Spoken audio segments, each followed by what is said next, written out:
Oklahoma was the 11 seed in the tournament. Right. So, I mean, right.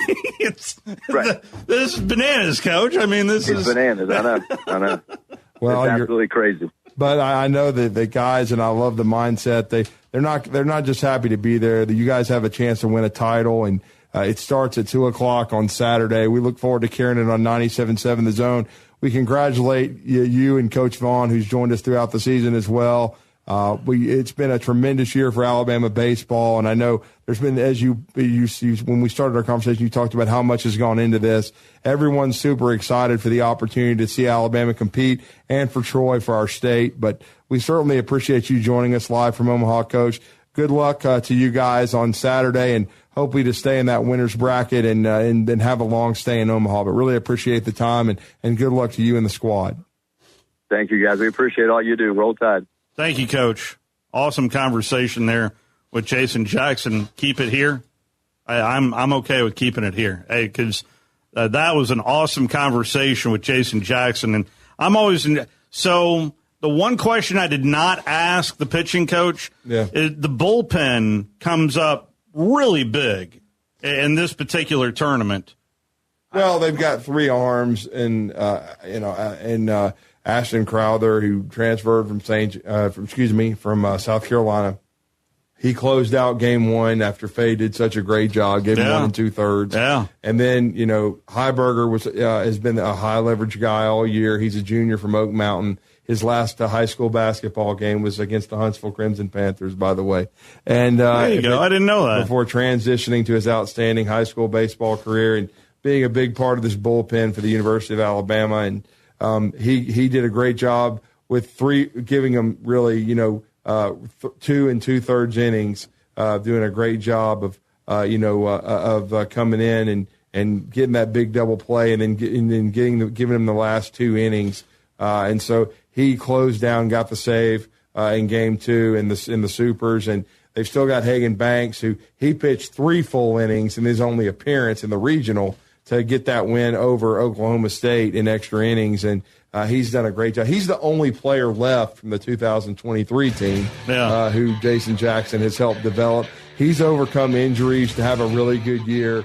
So it's not the deepest bullpen, but like Coach Jackson said, especially if you stay in the winner's bracket, it's so spaced out that you can afford. You at least set yourself up for success. Yeah, so I don't. The first game is so big, and it's not going to be a shocker if we see Miles Upchurch's first relief. But if anything, we saw in the Women's College World Series, 2 teams win twice on the make or break days. Right, you're in it. You're not done till you're done. But certainly your path is a lot easier with a win on Saturday over Oklahoma. Well, thank you for coming in, Steve. And we certainly are done for this week, as Stacks will be putting together a best of. Yeah, you will. Good job. That Abraham fella's next.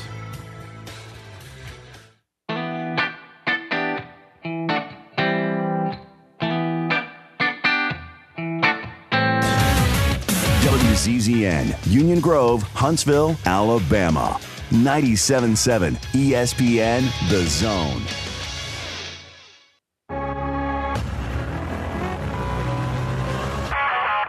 It is Friday, June the 12th, 2026. Steve Moulton here with your update. Game 5 of the Stanley Cup Final goes to the Carolina Hurricanes. Carolina now up 3-2 in the series. The Men's College World Series gets underway today in Omaha. In fact, you'll be able to hear Troy versus West Virginia today at 1 o'clock here on 97.7 ESPN The Zone. It is the first time that the Trojans and the Mountaineers have ever met on the diamond. Coming up tonight, Ole Miss takes on North Carolina. And tomorrow afternoon, Alabama takes on Oklahoma. The Crimson Tide won 2 out of 3 at Oklahoma in early April. Georgia and Texas conclude the first round tomorrow night. That is another game that you'll be able to hear right here on 97.7 ESPN The Zone. The Longhorns and Dogs are the 2 favorites to win the College World Series. Thom Abraham here for my longtime friend Mike Owen of Owen Home Appliance. You know, Mike has over 25 years experience in the appliance industry, and since 2017, Owen Home Appliance has served customers in the Tennessee Valley with a focus on quality products, affordable prices, and excellent customer service. Owen Home Appliance prides themselves on community involvement as well, sponsoring local teams and events while making sure that you get the right appliance at the right price. Visit their highly interactive showroom in Lacey Springs, just 8 miles south of the river on 231. You need to move more like a dog. Like what you guys are doing. You've got your fingertip on the pulse of your listeners. You guys know what they're talking about. Be a dog. God bless the show. You are the Messiah. We need more dogs. This is the best show on radio. The big dog, Thom Abraham, is here with you. Hey, I see you. I see you, dog. So settle in and get your bark on. That's my dog. Now live, here he is, the big dog, Let's go, baby. Thom Abraham. How you doing? How you doing? How you doing? How you doing? How you doing? How you doing? How you doing? Look, I don't speak Spanish. I don't know how to say this, so I'm going to choose my words very carefully. I think you're a psycho. Do you know who I am? I mean, that guy sounds like El McPherson farting into Miles Davis's trumpet. I guess I'm on here. Am I on? Can somebody respond? Get off my lawn.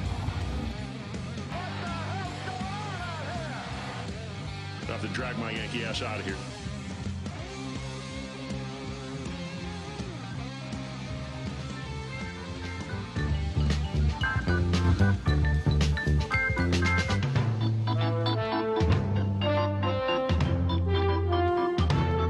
What's that mean? What does that mean? That means it's Football Friday!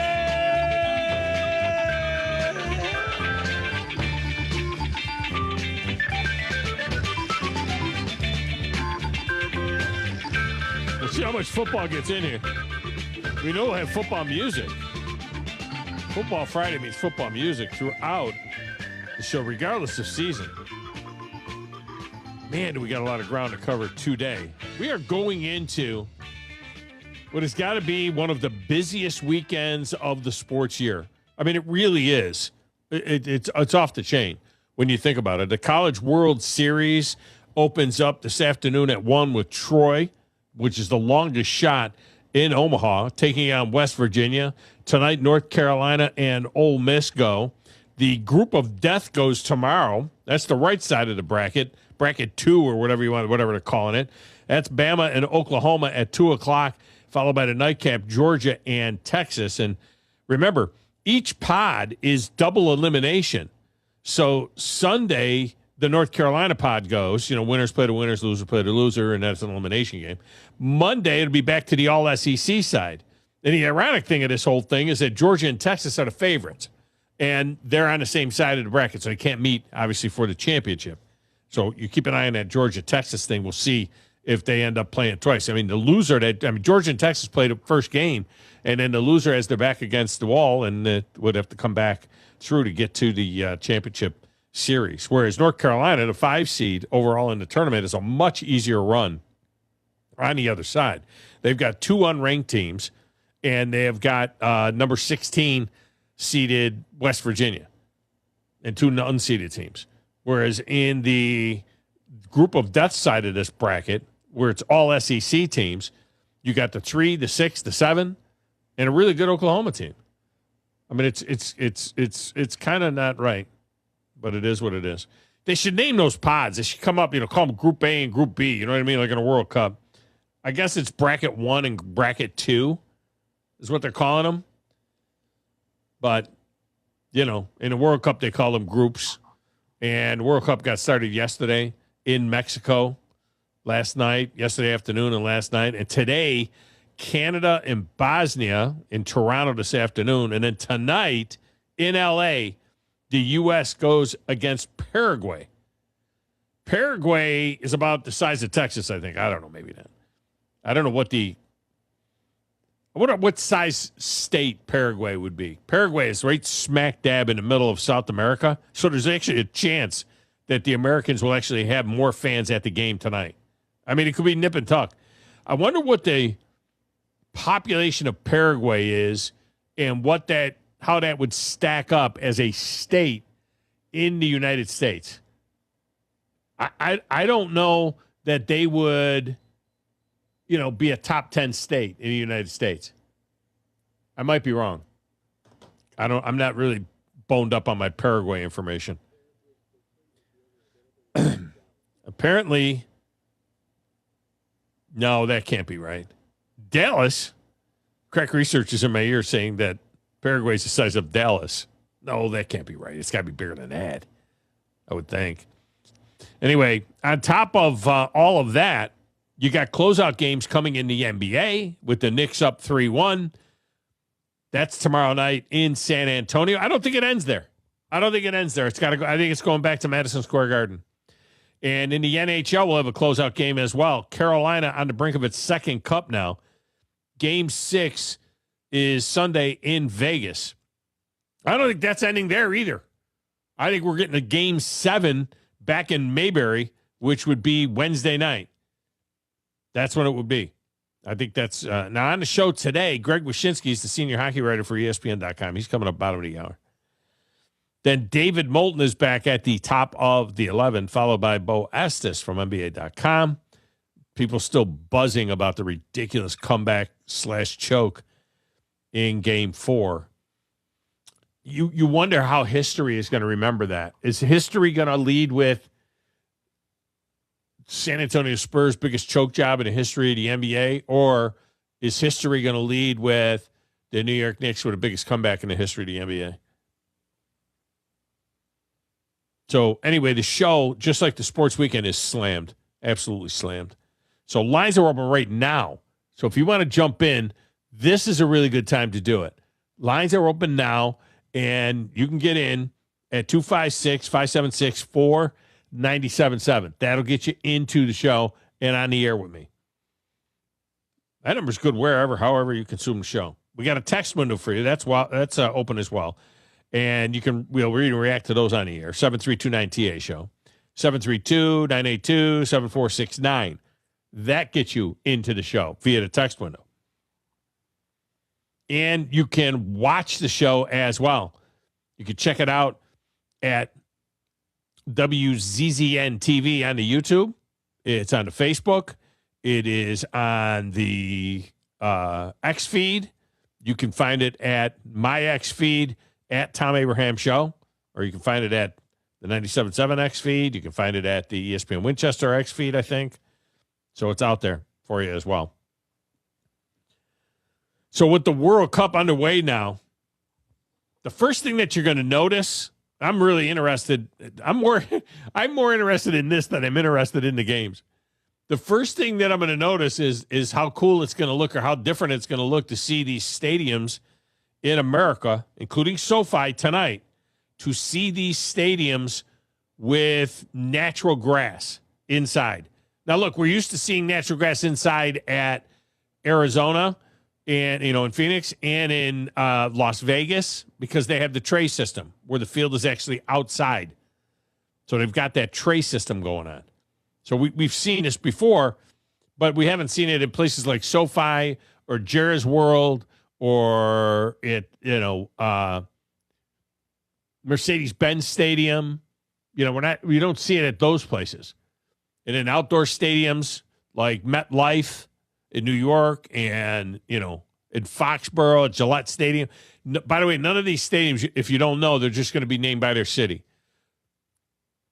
Like the stadium in AT&T Stadium in Dallas is called, I think, Dallas Stadium, or Dallas Stadium, I think. If it was Texas Stadium, we'd be thinking about the old hole in the roof stadium.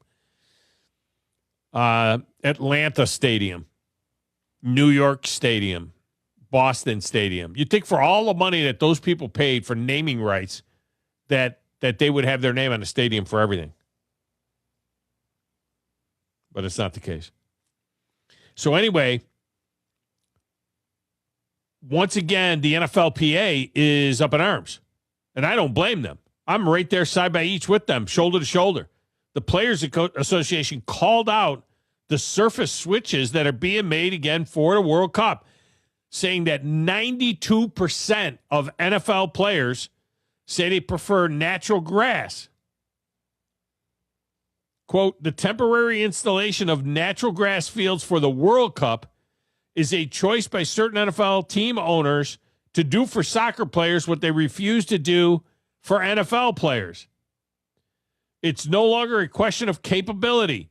The technology exists, the expertise exists, and the resources exist to install a high-level grass field that our players overwhelmingly prefer.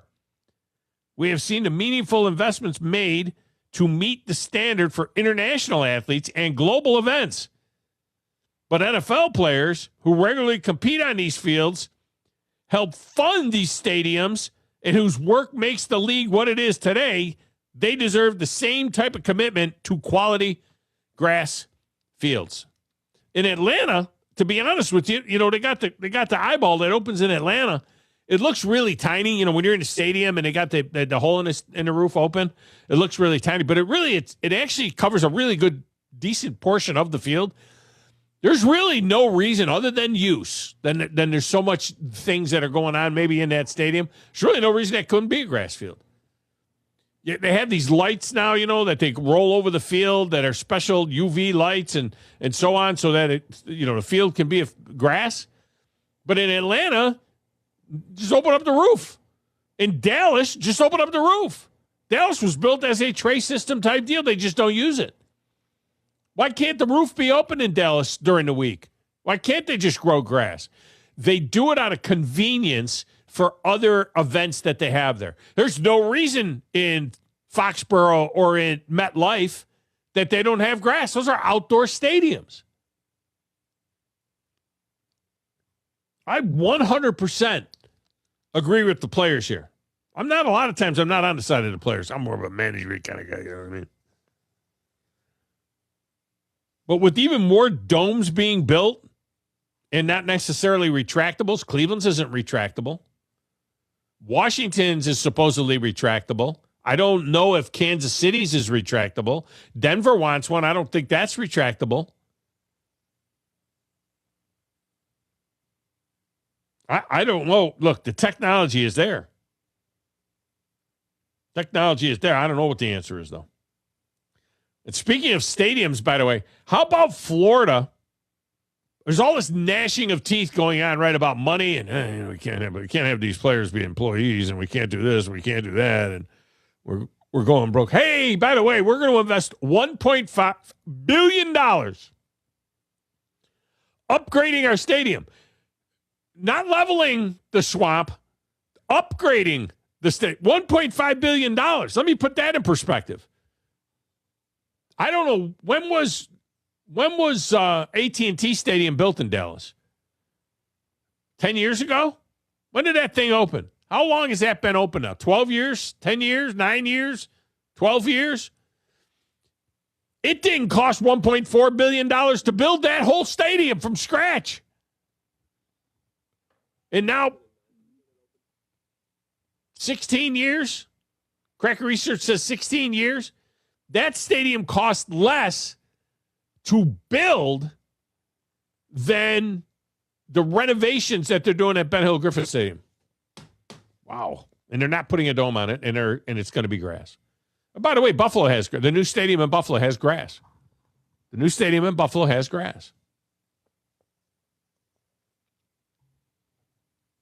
They put turf in Nashville at Nissan Stadium. And, of course, the new stadium is a dome, not retractable. Going to have synthetic surface. AT&T Stadium cost $1.3 billion to build. The renovation in the swamp is $1.4 billion. Reno. Flip my stadium. It should be a show. Put that on HGTV. Put that on the SEC network. Flip my stadium. And we have more on the Brendan Sorsby situation, because this whole thing is so out of control now. It is so out of control. This kid is at the epicenter of all of this time and energy and excuses, and president, the booster, the coach, the AD, they get together and they do a 20-minute video which was released by the school that didn't help anything. Didn't help anything. I mean, it's just pathetic, really. Absolutely pathetic. And he just finished this program, this 35-day program for gambling addiction and anxiety. You think he's got anxiety now? What's it going to be like when he goes on the road in his first game on the road? I mean, college fans are brutal. Especially, I mean, you know, the student body. What is that going to look like? That dude goes on the road. If you think he's got a problem now, what happens when he gets out there on the road? I'm not talking about, you know, he's not playing in a game against Ascension or Oregon State. Houston will be at home. Sam Houston at home. I mean, they're playing a popcorn schedule. I get that. Their first road game isn't until October 3rd. He goes to Colorado.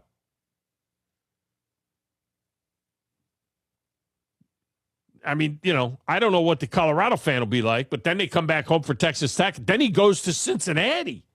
What is it going to be like when Brendan Sorsby goes back to where he transferred from to play Cincinnati at Cincinnati? This kid should not be playing. They play at Oklahoma State. Oklahoma State, you ever see that stadium? People, the guys are right. The fans are right on top of you.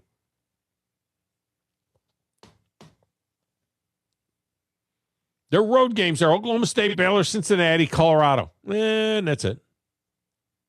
Well, they'll go to Oregon State, but he's not playing in that game. He's suspended for that. He needs to not play in any games. He needs to not play in any games. I mean, this is just out of control. You know, more on that as well. I mean, you got grown presidents of a university making excuses that I don't think you'd make for your own kid.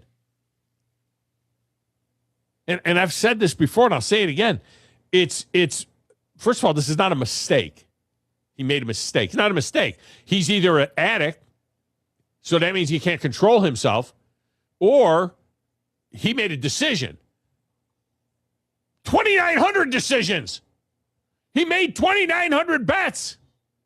300 on college football. 40 of them on a team he played for. Yeah, but, you know, there's no evidence that he ever influenced them. He never told anybody about anything. How do we believe anything? The kid signed his name to a piece of paper that said he wouldn't bet and then made 2,900 bets.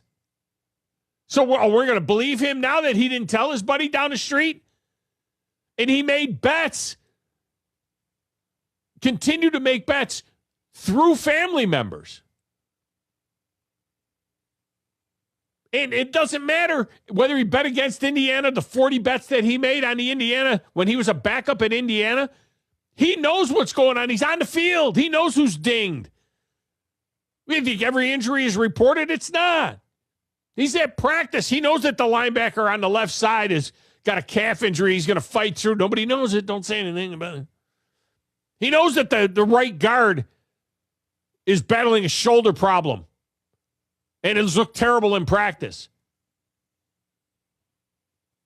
He's looked at the film of the other teams. Film that the general public doesn't see. And when he doesn't bet on his team, he's then sending a message as well. Why didn't Sorsby bet on the team this week?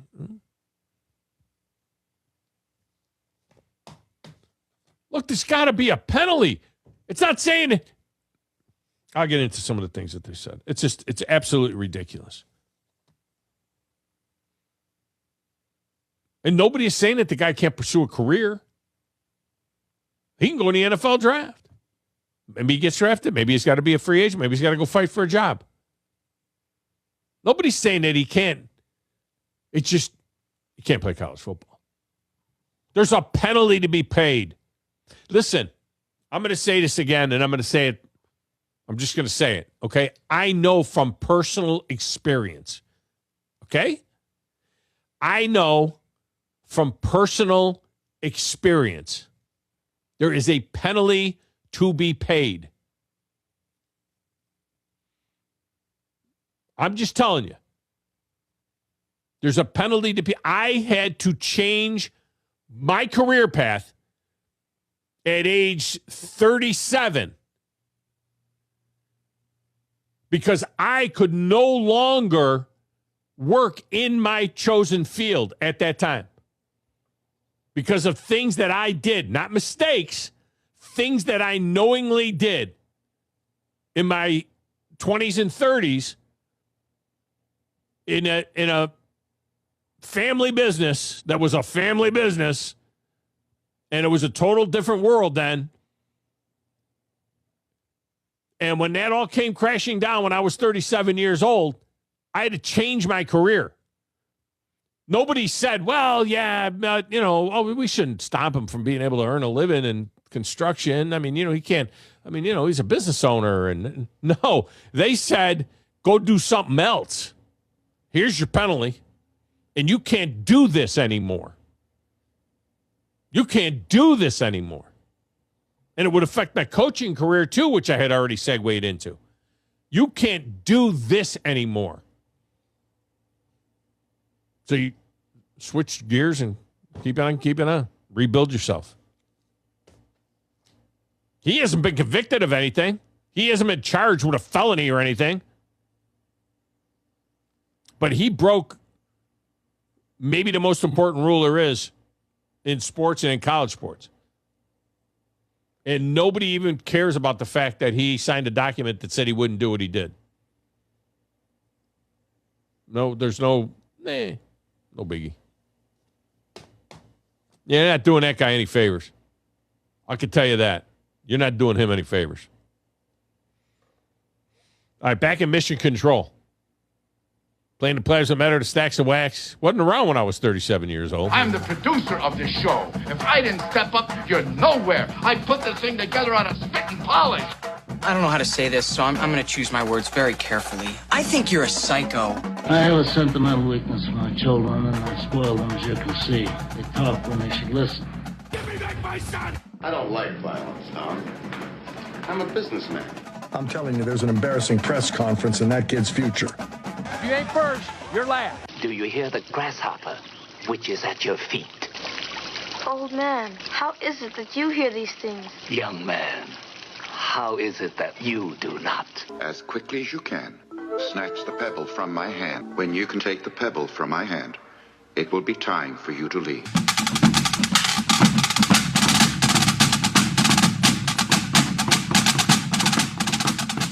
Hey now, your last day solo in the control room before you get a little assistance coming up on Monday, man. I mean, I'm enjoying it. I'm enjoying the peace and quiet. Yeah? It's very nice.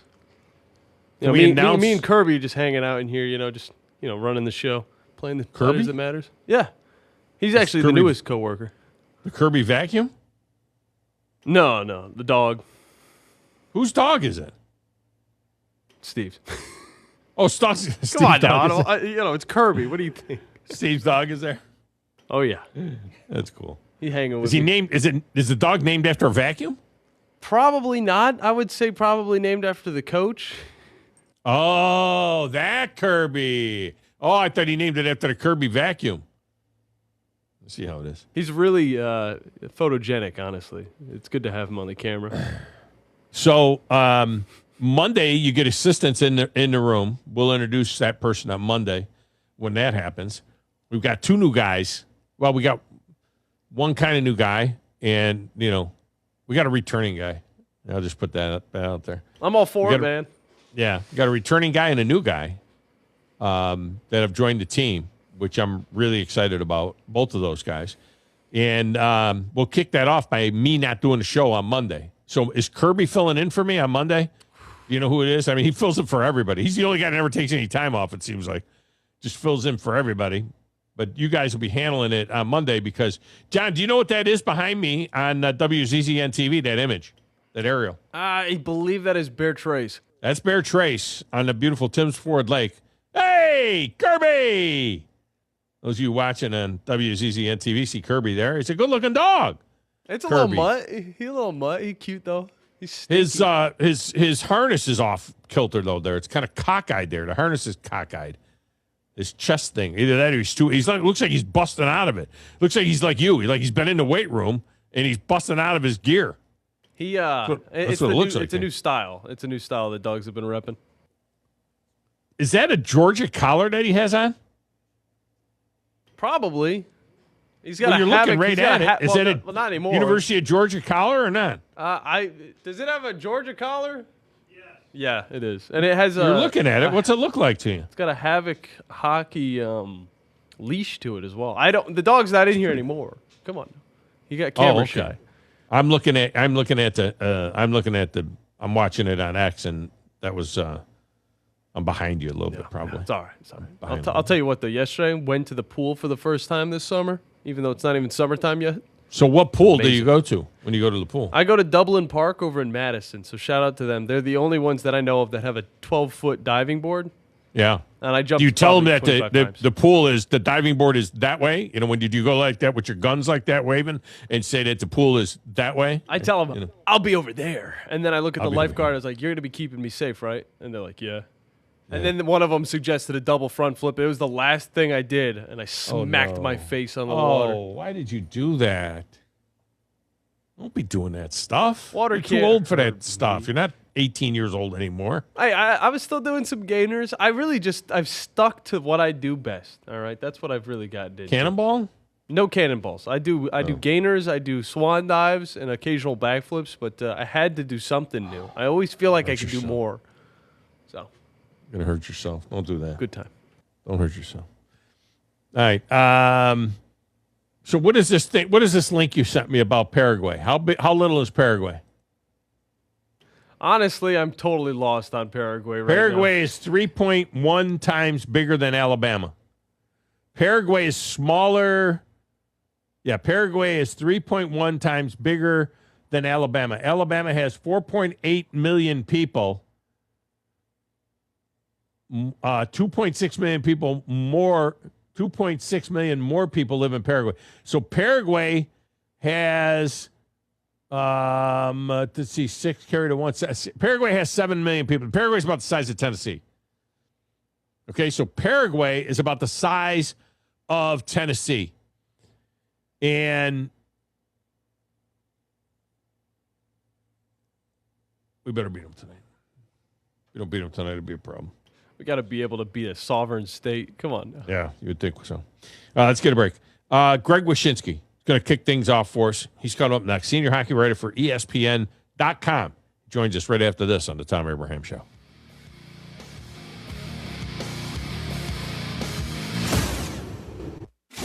This summer, we make HVAC history as Sensagreen Heating, Cooling, and Insulation celebrates our country's 250th birthday. Happy birthday, America! In honor of crossing the Delaware River and kicking Cornwallis out of Yorktown, Sensagreen now offers $1,776 off new HVAC systems. Give me liberty and a new HVAC smart system Any of these guys? Summer at Sensagreen with Brian. Whatever it takes, just like our founding fathers. USA! USA! USA! Alabama license number 12705/52808.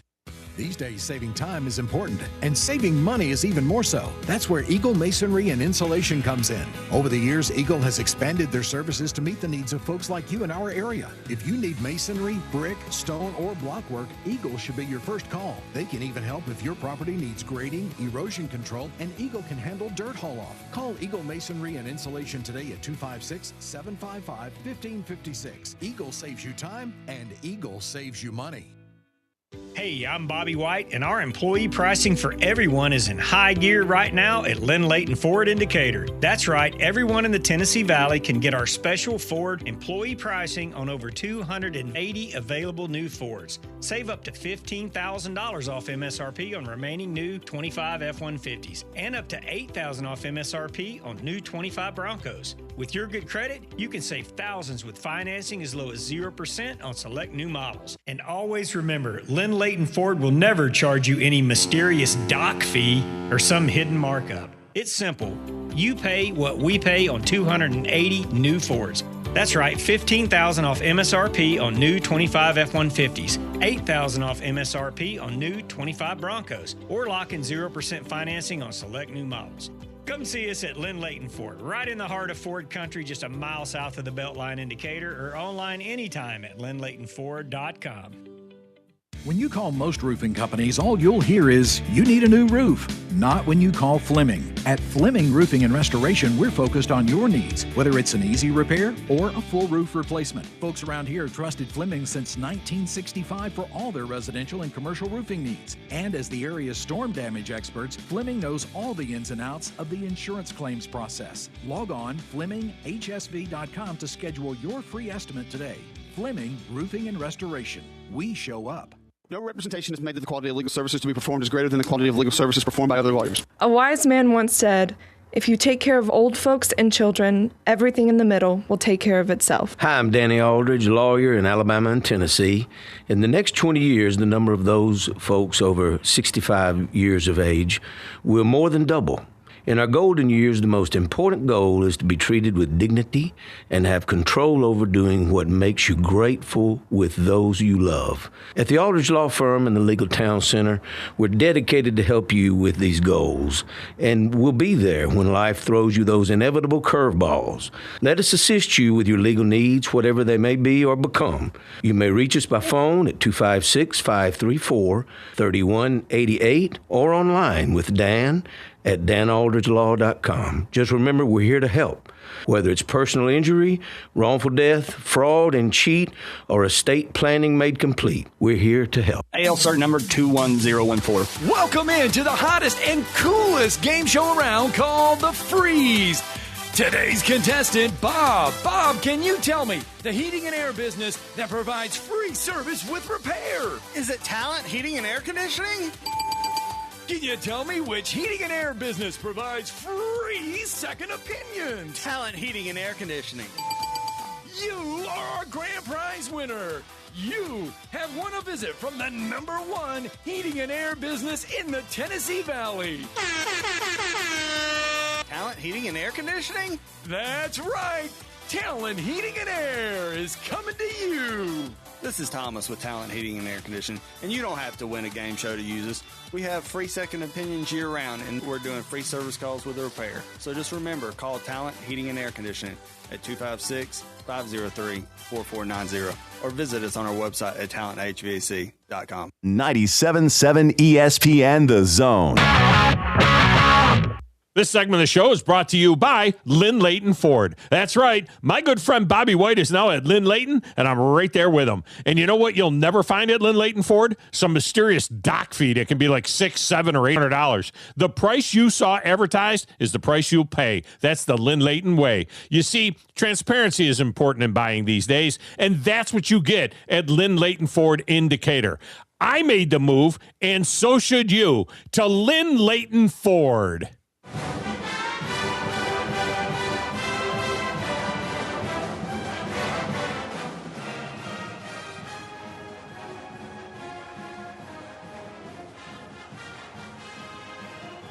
Yeah, welcome back. Tom Abraham Show.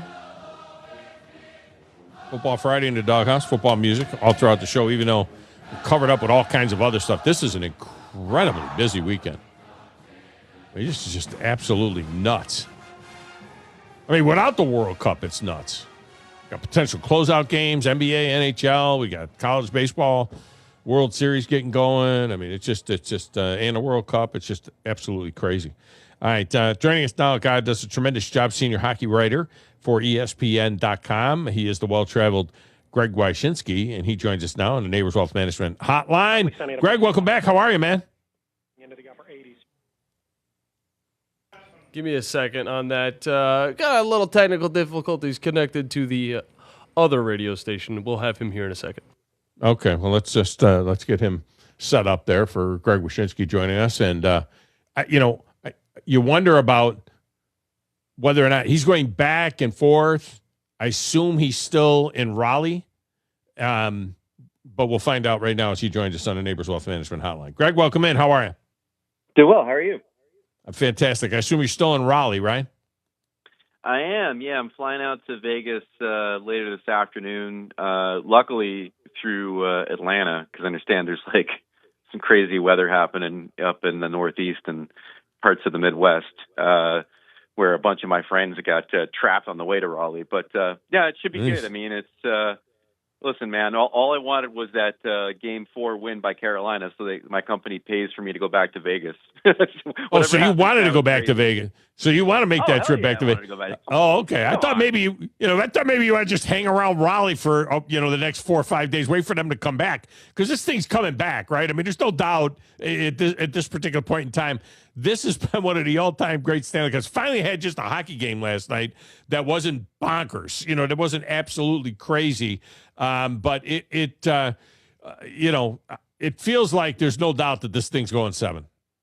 First of all, brother, I had to spend half my time in Edmonton for the last 2 postseasons. So that's true. If I get some extra Vegas out of this one, then I think that's penance for what I dealt with the last 2 times. I'll tell you what I think. I picked Carolina in 6 before the series. I'm sticking with that. There are a couple things trending in the wrong direction for Vegas right now. The first being William Karlsson, their brilliant center. Being injured last night, left the game with an injured shoulder. Does not sound like he's going to play in the series again, unless John Tortorella is playing a little game with us. If that's the case, that's one of the few players they can't afford to lose. He really is that much of an impact player for them in all facets of the game, especially on the penalty kill. The second is their goalie Carter Hart can't play a game where he doesn't give up at least 4 goals. And the third thing is that I mean, you called it the most normal game last night. And what you mean by that is it's the first time any of these teams, or either of these teams rather, has been held to less than 3 goals. And I don't think it's a coincidence that it was Vegas, because Carolina is still the team that had 2 consecutive sweeps, that had a 5-game series in the final, in the conference final, had 11 days of rest between rounds. They are, without question, the more rested and healthy team. And I feel like we started to see that come to the forefront last night in that game. Yeah, it was also the more normal game in as much as that there wasn't a double-digit comeback. You know what I mean? That's what I'm telling you. It was like, okay, they went down. I get it. And then Jordan Staal, goodness gracious almighty, for those that don't know, Jordan Staal was the youngest player ever to have a hat trick in the NHL. That happened in 2007, okay? That's how long this dude has been playing. That was in 2007, like 20 years ago. And here he is. He's the captain. He's 37 years old, from the great Thunder Bay, Ontario. Love those towns up there in that neck of the woods.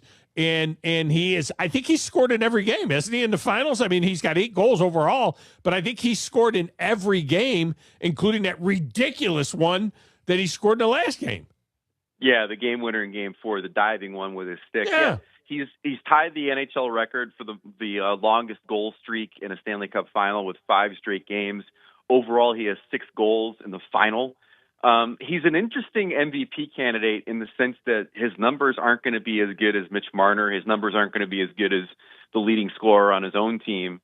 But when you talk to anybody on the Hurricanes, it's pretty clear that he is like the center of their universe, and everyone revolves around him. I mean, like everything he does defensively, I think he's like 70% on faceoffs in the playoffs, which is insane. Like he truly does anything that's asked for, anything he's called upon to do, he does. And now he's got the offensive numbers in the most important round of the playoffs. So he's minus money right now to be the MVP, which I think is the first time that Mitch Marner hasn't been the favorite to win MVP in like forever. And it wouldn't be surprising to see him win the Conn Smythe if they win the Cup. Yeah, the other thing that has happened in this final, which is mind-boggling, is Rod Brind'Amour making a decision to pull Frederik Andersen. Not for nothing, Frederik Andersen's goals against is like 1.92 in the playoffs. I mean, he was a witch in much of this playoffs, but he gets pulled for Brandon Bussey, who enters a game and then starts his first game ever, in the playoffs in a Stanley Cup, and he's been really good. I mean, it's a crazy move, but it's a move that you see in if they do win on Sunday in Vegas, Brandon Bussey is going to be the guy standing in the net that everybody comes around. It's going to be crazy. Yeah, I think he's been good enough. I think Vegas's best path to a Game 7 is through Brandon Bussey, because he's certainly left some rebounds on the table. One got cashed in by Pavel Dorofeyev in Game 5. He's been helped out by his post a bit. He's still not exactly all that confidence-inducing when you watch him play scrambly in the net. But that being said, he got the job done in consecutive games, and it's the first time Vegas has lost 2 straight games since the first round, so he's doing something right. The Anderson thing is interesting because, like, there's been speculation that he's injured. He got whacked in the head by Ivan Barbashev in Game 3, and then gave up 4 goals after that. He's not been skating with the team. He's been skating on his own before practice.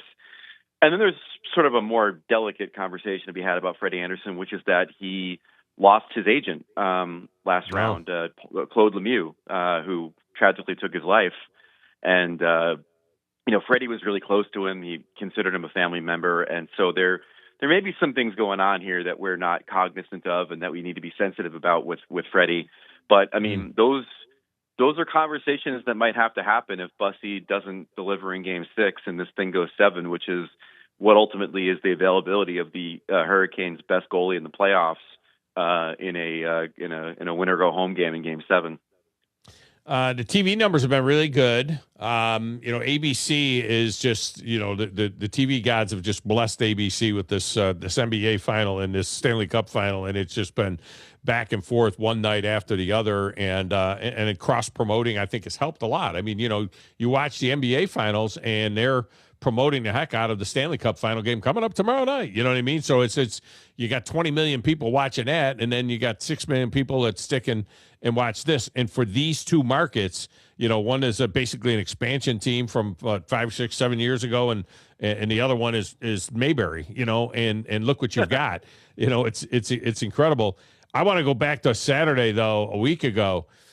If the Hurricanes had won that game, this is the game, folks, that don't know that the Hurricanes were down 4-0 9-10 minutes ago in the game, something like that. They scored 3 goals in like 39 seconds and then scored a game tire, and it goes into double overtime in which they lose. I was equating that to what the Knicks did the other night, coming back, from down 29 points to win that game. That's the equivalent of being down 4-0 in a hockey game. And if the Canes had won the game, I just think it's different because they ultimately lost. But if they had actually won that game in overtime, that would go down as maybe, one of the top 5 greatest Stanley Cup final games ever, right? I mean, it's just different because the Golden Knights won, it seems like. No, I still think it does. I mean, the comeback isn't, can't be considered one of the greatest comebacks ever because they didn't see it through. But like for my money, that's the best hockey game I've ever covered in the final. Okay. And the interesting thing about this final is that, like, from a gameplay perspective, and again, like you said, last night it was a little bit calmer and a little bit more normy. But from a gameplay perspective, it's easily the best final I've ever covered. I've been covering all of them since 2008. It doesn't have the drama that Vancouver and Boston had, which remains probably the single most insane and chaotic sports experience of my life. I mean, not only the suspensions and the back and forth and the bitterness and the violence, but also the losing team burning down their city at the end of the series. Yeah. Like nothing's going to compare to that. But for sheer hockey, I mean, this series has been the best I've ever covered. And again, like you mentioned the ratings. Part of that I think is hockey's had a really strong year, and it's been strong since Four Nations, with people kind of getting into the NHL and its current product. And I think part of it also is sort of the text your friend because something crazy is happening of this series, where people are coming and seeing the crazy swings in momentum and the comebacks that were happening earlier. And it's also like, I think part of hockey's appeal now in the playoffs is the environment. I think we all tune into some soccer matches, for example, because we know the crowds are going to be loud and fun and singing and stuff. And in hockey, I think, it started maybe with Edmonton and those runs to the Cup. I think it continued with Montreal in the conference final. Now you have, the tailgating rowdy people in Raleigh, and then you've got all the showmanship in Vegas. I think it's two fun environments surrounding some really good hockey games. Yeah, and just in general, outside of the Stanley Cup final, I mean, don't the Nashville Predators have had a lot to do with that as well. I mean, people talk about it being an SEC football type of crowd, at a Nashville Predator game, and the Predators have those great moments as well. But speaking of the Preds, I was speaking of the Preds again in a moment here, but so Panthers, Carolina's going to win this one. Panthers, Tampa Bay in 2020 and 2021.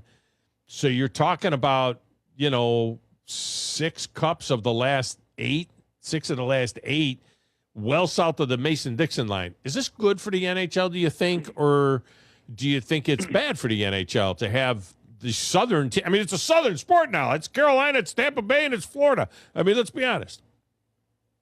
It's good for the NHL in that the success of some of these teams shores up those markets for a generation. Like, I went to Tampa games before they started to really get rolling during the John Cooper years, and it wasn't the same experience. I mean, now you go down there and there's an entire city built around the arena. It feels like in Florida, the success of the Panthers has sparked incredible growth in their youth hockey programs, and now there's talk about them potentially finally getting a new arena somewhere in downtown Fort Lauderdale, which is again going to establish that team going forward.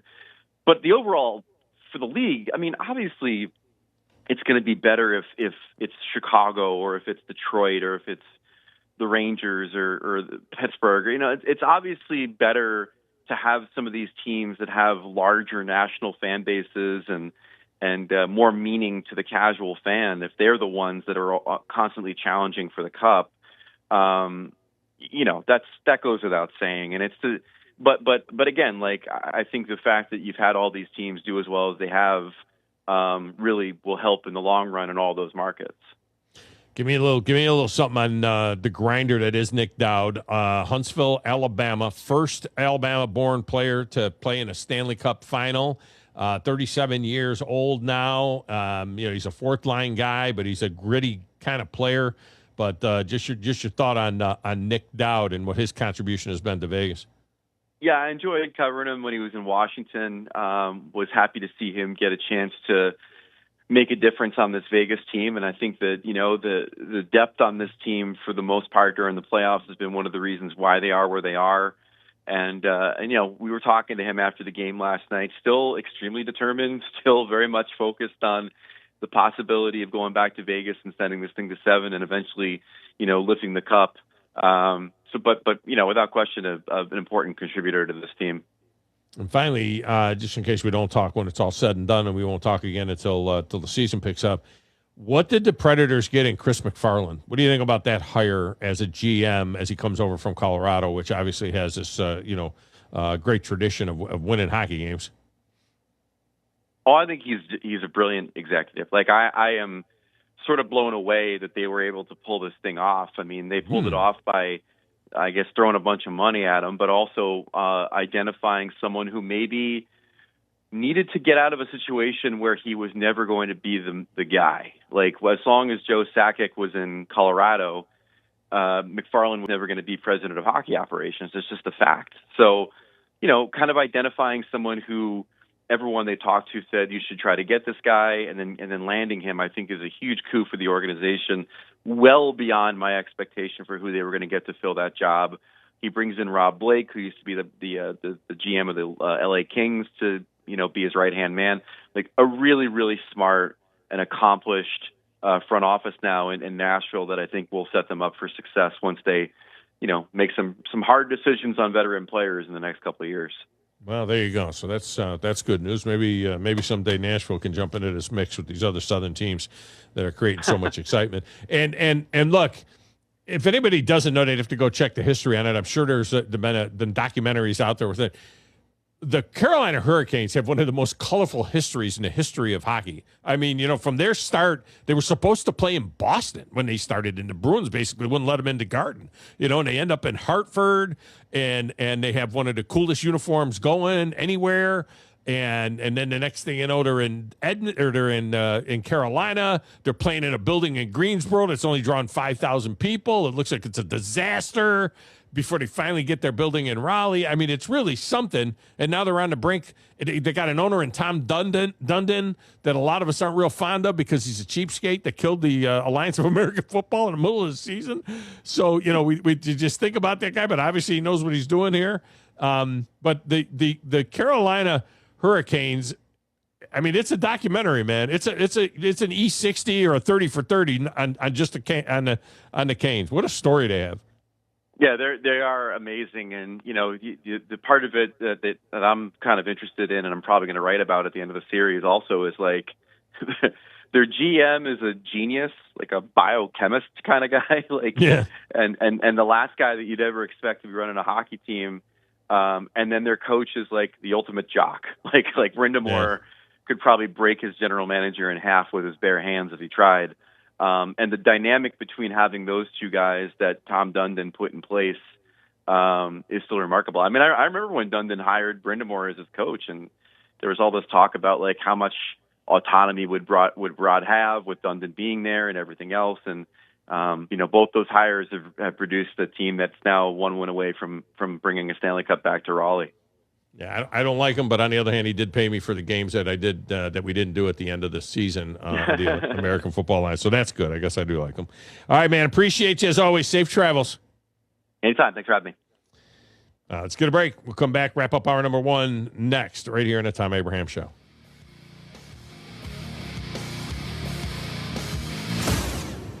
You're listening to the Thom Abraham Show on 97.7 ESPN The Zone. The Orthopedic Center. It's in the name. TOC, the premier choice for all your orthopedic needs. With over 40 physicians and 20 centers of excellence, TOC is the name to trust for complete, expert orthopedic care. And that word center, we mean it. With more than a dozen locations across North Alabama and the Tennessee Valley, TOC is in your community whenever you need us. As the state's largest orthopedic practice, TOC is built on trust. Trust we've earned with every patient we serve. You can see that trust on the field, too. As the official sports medicine provider for the Huntsville Havoc, Huntsville City Football Club, Oakwood and Alabama A&M universities, thousands of athletes and coaches count on TOC to keep them in the game.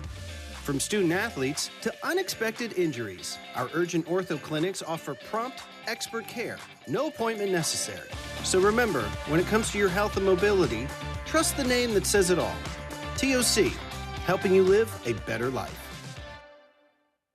When you're craving a juicy, made-to-order burger with all your favorite toppings, it's time to head to Five Guys Burgers and Fries. Fresh, never-frozen, hand-formed patties, crispy, fresh-cut fries, savory hot dogs, and topped off with an ice-cold real milkshake. Five Guys knows what you like. Come and get it in Huntsville on North Parkway and on Enterprise, and in Madison on Moonshot Drive and Highway 72.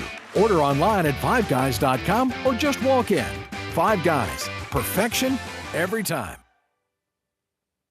Specializing in simple and affordable rentals, McCurry Van and Car Rental can make sure you have just the right vehicle for your next family vacation, weekend getaway, or if you just need transportation while your vehicle is being repaired. McCurry carries Ford Transit vans and Mercedes Sprinter vans, trucks and work vans, and more. And they offer discounted rental rates for long-term rentals. Now with 4 locations: Athens, Muscle Shoals, Coleman, and Huntsville. Log on McCurryRentals.com to make your reservation now. That's McCurryRentals.com. Your Fox 54 weather. I'm Chief Meteorologist Jordan Dressman. We stay warm and humid as we head into the overnight. Temperatures only dropping into the low and mid 70s. A partly sunny sky for your Saturday. Temperatures climbing into the upper 80s and lower 90s. We're also going to maintain the humidity. Maybe a passing shower. Most of us are going to be dry. Better opportunity for some widespread rain as we head into your Sunday. Your Fox 54 weather. Only on 97.7 ESPN The Zone. 97.7 ESPN The Zone. This segment of the show is brought to you by my good friend Mike Owen at Owen Home Appliance. You know, I've known Mike for over 20 years, and no one knows the appliance business better than Mike. And he's always there to help support whatever we are doing on the show. And they've got all the major brands like Maytag, GE, Whirlpool, Electrolux, Speed Queen, and more. Visit the interactive location in Lacey Springs, where you can try the washers and dryers before you buy them. Owen Home Appliance Center. Quality products, quality prices, quality service. Owen Home Appliance.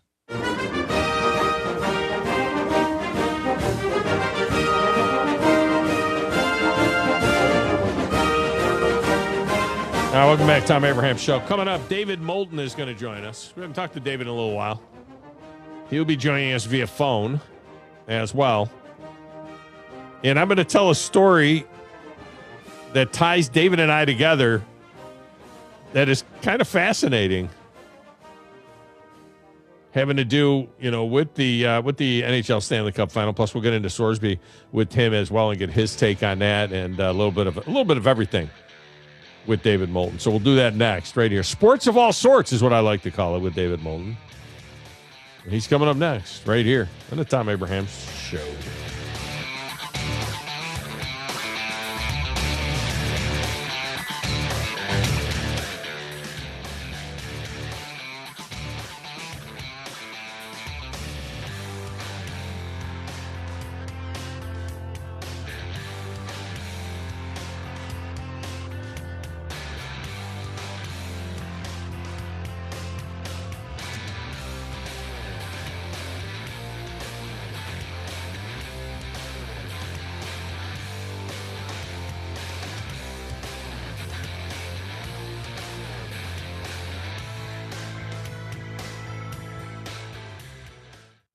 Since 1983, Berkshire Hathaway Rise Real Estate's Ann Adams has been your local go-to real estate expert in the area. As a buyer, you can trust Ann's in-depth knowledge of the local housing market to narrow available properties down to those you'll be interested in, saving you time when shopping for a new home. When you're ready to sell, Ann's expert negotiation skills will ensure you get a fair price and hassle-free experience. Call Ann Adams today at 256-337-2625 or email annadamsrise@gmail.com. Hey, I'm Bobby White, and our employee pricing for everyone is in high gear right now at Lynn Layton Ford in Decatur. That's right, everyone in the Tennessee Valley can get our special Ford employee pricing on over 280 available new Fords. Save up to $15,000 off MSRP on remaining new 25 F-150s and up to $8,000 off MSRP on new 25 Broncos. With your good credit, you can save thousands with financing as low as 0% on select new models. And always remember, Lynn Layton Ford will never charge you any mysterious dock fee or some hidden markup. It's simple. You pay what we pay on 280 new Fords. That's right, $15,000 off MSRP on new 25 F-150s, $8,000 off MSRP on new 25 Broncos, or lock in 0% financing on select new models. Come see us at Lynn Layton Ford, right in the heart of Ford country, just a mile south of the Beltline in Decatur, or online anytime at lynnlaytonford.com. Eagle Masonry and Installation. It's right there in the name. Eagle is your one-stop shop for block, stone, or brickwork, monument signs, and outdoor kitchens and fireplaces. Eagle also offers the finest craftsmanship and insulation, including fiberglass or spray foam insulation, and of course, insulation removal. Philip Love and his team have years of experience, bringing the region the best in masonry and insulation services. For more information and a quote, visit insulatewitheagle.com or call 256-755-1556. Eagle saves you time. Eagle saves you money. The ultimate golf experience is waiting for you at the Golfus. For a limited time, you can get an unlimited membership for only $99 a month. Hit balls on the range, play any of our 2,000 golf courses, have a graduation party, or host a corporate event. For all the details, go to thegolfus.com. We have 2 locations in Huntsville and a location soon coming to Hughes Road in Madison. That's thegolfus.com. Thom Abraham here for my longtime friend Mike Owen of Owen Home Appliance. You know, Mike has over 25 years experience in the appliance industry, and since 2017, Owen Home Appliance has served customers in the Tennessee Valley with a focus on quality products, affordable prices, and excellent customer service. Owen Home Appliance prides themselves on community involvement as well, sponsoring local teams and events while making sure that you get the right appliance at the right price. Visit their highly interactive showroom in Lacey Springs, just 8 miles south of the river on 231. WZZN, Union Grove, Huntsville, Alabama. 97.7 ESPN, The Zone.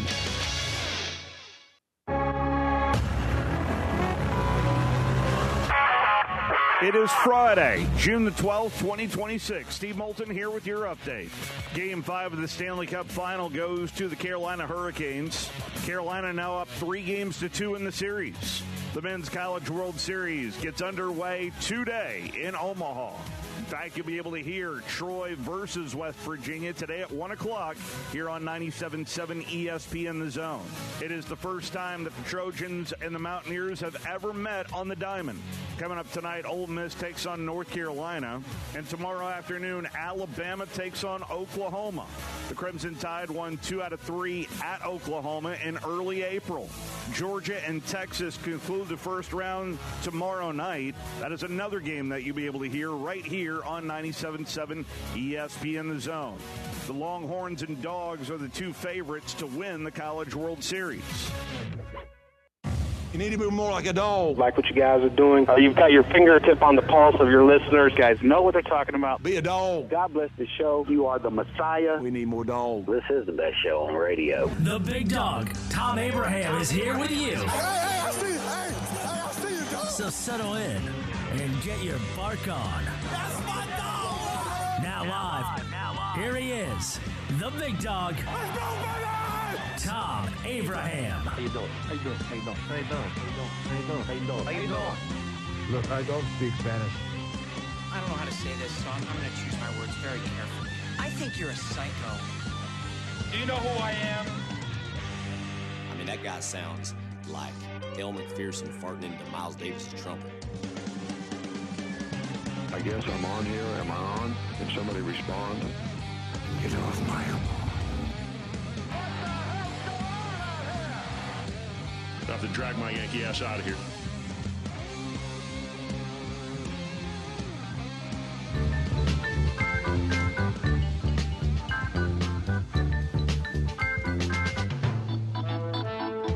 Well, of course, that music means it's Football Friday in the doghouse. All football music on Football Friday. Glad you are with us. But I'm just going to say this about that. Will it be football in the show? Is there football in the show? There's always football in the show. I think I'm contractually obligated to make sure we do have some of that in the show. But, man, it is one of the busiest weekends that I can remember in the sports calendar. You know, everybody kind of clears the decks for football. But, boy, right now, you think about what's going on. I mean, we got the College World Series getting started today. We got the World Cup is underway now. The U.S. plays tonight in that deal. We got closeout games coming up in the NBA and in the NHL, and neither one of them are going to close out. I'm going to tell you that right now. I'm going to go on record and saying that. Neither one of those are closing out. And for some ridiculous reason, the United Bowl is on Sunday afternoon. This weekend. During the World Cup, during the NHL and NBA playoffs. How hard is it? These people that got these big brains that I don't understand. How hard is it not to start that season a week after the Super Bowl, and you could have had the championship game a month ago? It would have been in mid to late May before all of the playoffs. And did they not know there was going to be a World Cup in America? I mean, it's just the brain dead to me. But what do I know? I don't know anything. All I know is that we're welcoming in a new audience to the show now, and that is the folks in Nashville at Nashville Sports Radio and in Murfreesboro as well, 97.7 ESPN in Huntsville, and, of course, ESPN Winchester in Winchester. We may or may not get the phone lines going up again in this show because we've got Beau Estes coming up as well at the bottom of the hour to set up Game 5 in the Knicks-Spurs series. But joining us now, we haven't talked to him in a week and a half or so. He is our friend, David Moulton, and he is on the Neighbors Wealth Management hotline now. And I'm going to tell you a story that ties me and Moulton together. Another way if Moulton and I are tied together that is kind of fascinating. David, welcome in. How are you? I'm okay, Thom. I can't wait to hear this one. Well, here's the deal. We were talking last segment with Greg Wyshinski, and I had made the comment about the Canes now are on the brink of winning their second Stanley Cup. And how they have such a colorful past. Hartford Whalers, one of the greatest logos in the history of hockey and in the history of sport is the Hartford Whaler logo. And then I was trying to say about how the Florida Everblades were blue and green, are blue and green in their color palette because they were owned by the owner of the Carolina Hurricanes back in the day. When I got to Florida, you were there already. You were there probably right about the time when the Everblades first hit the ice. They were a phenomenon. They won the 2012 Kelly Cup, ECHL champions. And here they are. They're in the Kelly Cup again against Kansas City. So the Everblades are going for the ECHL championship. And the team that used to own them, the Carolina Hurricanes, are going for the Stanley Cup championship. And, oh, by the way, after the relationship broke up with the Hurricanes for a short period of time, I believe that the Everblades were the ECHL affiliate of the Predators. So it's kind of all a tangled web that includes you and I. Oh, you are correct. And I believe they won a couple of Kelly Cup titles while an affiliate of the Preds. They won 3 in a row at one point. I think this would be 4 and 5. They trail in the finals for what it's worth, 2-1. Yeah. Yeah, they do to Kansas City, but you know, it's going to be something. I think it's going back. I know that you know, Vegas is dinged up and Carolina was just the superior team, you know, all year long, and now they're really showing it. I still think we're going to get a Game 7 in the NHL. It's been what a perfect storm for ABC. What a couple of weeks for ABC to go night after night back and forth between Spurs, Knicks, and you know, this Canes Golden Knights. Not sexy teams, but man, has it been great hockey. Well, hockey's had a boom since the Olympics. I mean, you can't deny that what the Olympics did for hockey ratings this year. They practically doubled them. And then you can't deny what the Knicks and the Spurs are also doing to help the NHL. It is a perfect storm. It's a perfect storm for hockey because they're sitting down here pretty soon negotiating a new TV deal. And what's interesting is at the beginning of the season, the NHL didn't think they were in a strong position. They went to both Disney and Turner and they said, hey, we're entering year 5 of a 7-year deal. How would we just re-up it? Same money. Let's just re-up it. And both Disney and Turner said, no, we're good. Indicating that, you know, we'll get it for cheap in 2-3 years. Yeah, they ain't going to get it for cheaper in 2-3 years. No, they're not. Not at this point in time. And you could really almost draw the line. You say the Olympics. I'd go all the way back to Four Nations, right? I mean, Four Nations kind of set things on fire, and you know, 9-10 million people watching that. And then of course, you know, the Olympics, good numbers last year. You know, with the Stanley Cup playoffs as well. So I think all of those things. Those numbers are running about 7 million or so. But goodness gracious, they're running 22, 23, 24 million for the NBA. You know, they get a scintillating series, and they get two teams with great history in a scintillating series. It's been crazy. Yeah, all 4 games having come down to the final 2 minutes. And, yeah, Spurs should be up 3-1. And instead, the Knicks are probably going to win their first title in 53 years. And think about all the things that had to go right for them. And I'm a Knicks fan, big Knicks fan. But, you know, this feels a lot like 86 Mets, okay, where everything, you know, all the favors with the baseball gods that the 86 Mets had to call in, and they haven't won one since. And the Knicks are calling in every favor imaginable to end the 53-year drought, and goodness knows when they'll win again. Wouldn't anybody have ever said Mike Brown outcoached that guy, you know, but it's kind of what happened. And I'm interested in your thoughts on what history will say years from now about Game 4. Was that the greatest comeback in NBA final history? Was that the greatest choke job in NBA history? I put my, you know, after I got done gloating like an ugly New Yorker, which I'm not even a New Yorker. I'm an upstate New Yorker, which people like you who are from the New York area call Canada, where I'm from. But anyway, you know, in reality, DeAndre Fox pulls that ball out. I mean, you don't go for a layup there. You run around and make them chase you and foul you with 5 or 6 seconds left and make a couple of foul shots, game over. And then nobody's boxing out. You give the inbound guy a run right down the lane. There wasn't even anybody in the paint. You got your 7'5" guy out there on the shooter at the 3-point line, and you give a wide open lane for the inbound guy to come running in unscathed for a tip in. I mean, that was a horrific. That may go down as the worst 10 seconds in the history of basketball. Well, it obviously goes much beyond that. It's both. It's the greatest comeback and the greatest choke because you can't come back from 29 all by yourself. You need help, and you need a lot of it. To me, you know, it was the shooting of the threes while up 20-something. I mean, take your time. I mean, when they look back at this series, when they lose at the Spurs, they're going to realize if we put Wemby below the free throw line, we can't be beat. He can't be stopped. Okay? And somebody charted all the threes that the Spurs fired up in the second half in Game 4, and most of them, the overwhelming majority of them, there were more than 10 seconds remaining on the shot clock. Okay? I mean, they were dumb. They were dumb. They played really stupid basketball. Here's the irony. You really want to look it up about Mike Brown. He's connected to De'Aaron Fox. He's the coach in Sacramento. De'Aaron Fox makes a stupid play to lose them a game at the end of the game. And Mike Brown comes out and says, hey, I've been sticking up for these guys for a long time.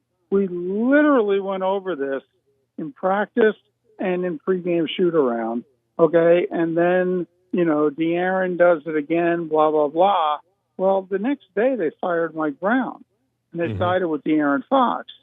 So how ironic is it that 2-3 years later, Mike Brown is on the cusp of winning his first title as a head coach, okay? And it's in part because De'Aaron Fox is still a dumb player.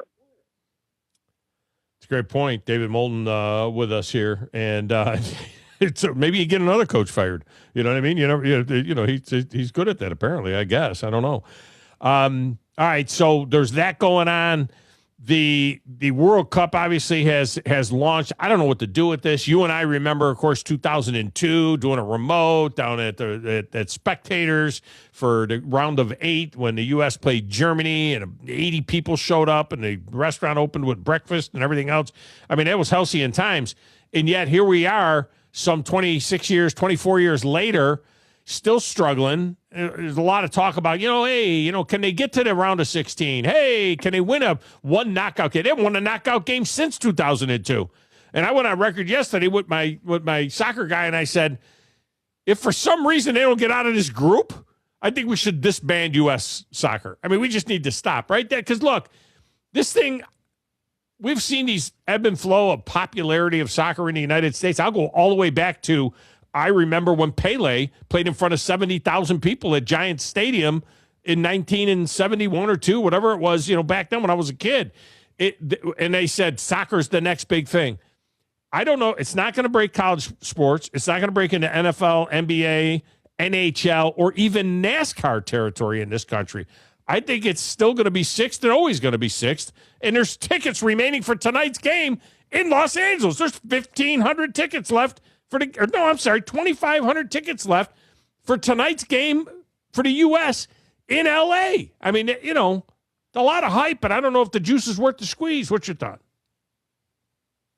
Well, I also think the World Cup was by the fact that it's only on Fox.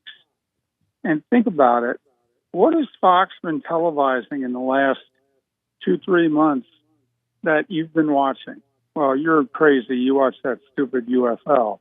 Okay, but seriously, there's only 600,000 of you watching it. Okay, yeah.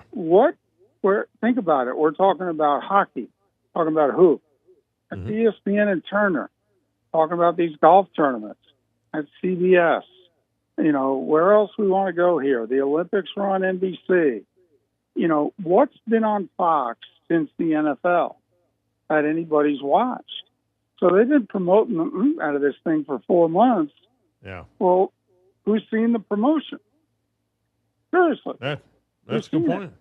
Yeah. They had NASCAR for the first part of the season, but that's, those numbers are way down. That's all they had. Yeah. Yeah, it was nice. And by the way, for the record, I haven't been watching the UFL either. I've watched about for 3/4 of Birmingham Stallion games, and they sucked this year under A.J. McCarron, and so the interest, went down even more with that. I talked to Tom Luganbill about this the other day, and he wouldn't say it. He wasn't going to say it publicly on the air, but everybody agrees that the season for that should be from the week after the Super Bowl to mid-May.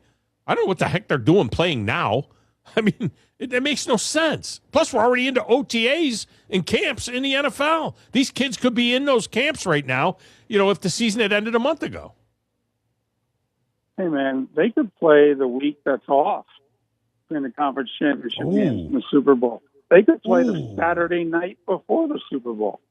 Ooh. What if they played the dead week and opened their season on the dead week before the Super Bowl and then played on Super Saturday? That's a tremendous idea, David. You got people, people in the TV business.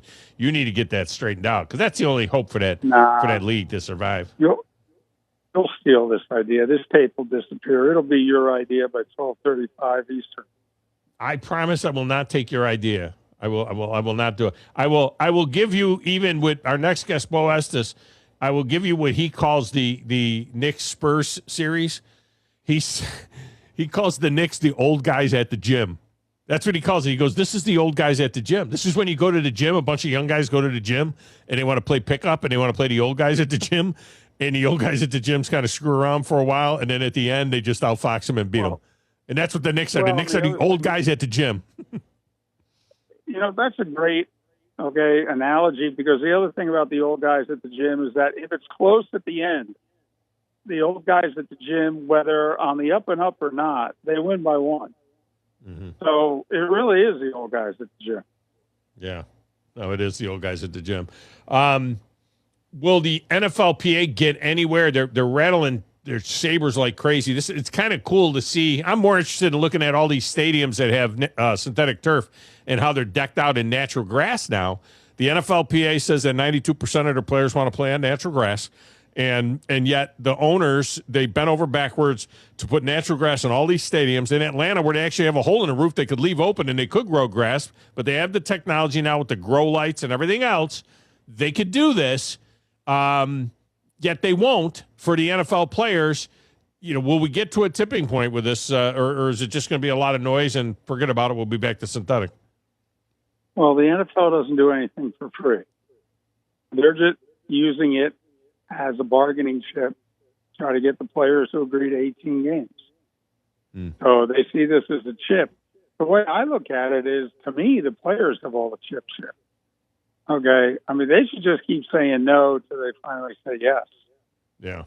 I mean, and they should look at this as this is the last time they will have any kind of hand with the owners about anything. Yeah. I mean, seriously, I would play such hardball with the owners. This is the last thing left for them to get. Yeah. They're not going to 20 games. They don't have any interest in that. Right. Okay, so to me, play hardball and get everything that you can get, which really is money. And that's all. Bigger percentage of the money, more money thrown into the pot.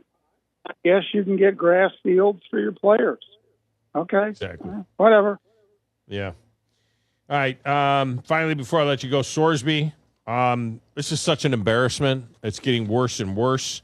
There's this ridiculous video that surfaced yesterday with the Texas Tech president, Lawrence Chovanec, saying that Sorsby, quote, made a mistake. 2,900 mistakes he made a mistake. But Texas Tech is unwavering in its support. He said mistakes have consequences. At the same time, he's a young man with a dream and a vision to pursue a career. We felt not to have the opportunity to pursue that career given the circumstances of evolving changes in the world that these athletes faced was unfair and unjust. I mean, this is nuts. I mean, yes, there are no consequences for him. 2 games against non-conference teams. It's an injunction. It's not a decision. That's what some people don't understand, that the all he did was say, yes, you're enjoined now until the court case, but the court case isn't until February. So, the NCAA is trying to do an emergency thing there. I'm looking right at the coach, Joey McGuire. I mean, he didn't have to play the kid. He doesn't have to play the kid, and I'm looking at Sorsby. I mean, well, then, Sorsby himself could fall on the sword and say, you know what, I'm just going to this is way too much. I've put everybody through hell. I will go into supplemental draft. I think he would get drafted. And I want to straighten out my life and try to continue my career as a pro because I am putting you people through a nightmare scenario. I do not think he would get drafted. How could you trust somebody who bet on his own team? Okay. I mean, that's if you're going to take his sickness seriously. Listen, Tom, there's a moment in all of our lives in which we say, this is where I would draw the line. I'm willing to die on this hill right here. And if I'm the rest of the Big 12 schools, and if I'm the commissioner of the Big 12, I'm willing to die on this hill. Yeah. I'm willing to die on this hill. We will not play a single game against that team. He's eligible. Period. End of sentence. Making a mockery of our sport, making a mockery of our conference, and I don't care. We'll forfeit all the games, which will cost you tens of millions of dollars in ticket sales and what have you. We're allowed to forfeit, by the way. You can threaten us with lawsuits all you want. All right? Mm-hmm. All right. This is the hill that I am willing to die on if I'm the other schools in the conference. All right. If I'm the conference commissioner. All right. I have the rest of the sport supporting you. Okay. Here's the other thing, by the way. No guarantee, even by forfeit, that Texas Tech will be the team that's selected to represent the Big 12. Right. Well, No here's guarantee. the thing. Here's the thing. The way I read the comments from the Texas Attorney General, everything was geared towards if the Big 12 took action against Texas Tech, that if you cause them financial hardship, this is where the lawsuits come. It was all Texas Tech. If you do this against Texas Tech, if you don't play Texas Tech, it was all about Texas Tech. Doesn't a conference have the authority to suspend a player? I mean, I know Greg Sankey does it. I mean, why can't their target be the kid and not the school? Why can't the Big 12 just make Brandon Sorsby ineligible? They didn't do anything, cause any harm to Texas Tech. We're just making this player ineligible. Because it doesn't make sense. How could the conference have more power than the NCAA? And the NCAA tried to make him ineligible. They went to court and got an injunction. Don't you think they'd go to the same court? Well, they would try, yeah. An injunction. Yeah, they would have to do that, but put them through the pain. Get it. Yeah. So, to me, if apparently the courts are not on your side here, and this is the hill I'm willing to die on. I really am. I'm willing to die on it. Yeah. I mean, you also sign, everybody's just blown off the fact, not only can you not trust him, bet on his own team, whatever, 300 other college games, he knows other players and so on and so forth at other schools, whatever, all of these things.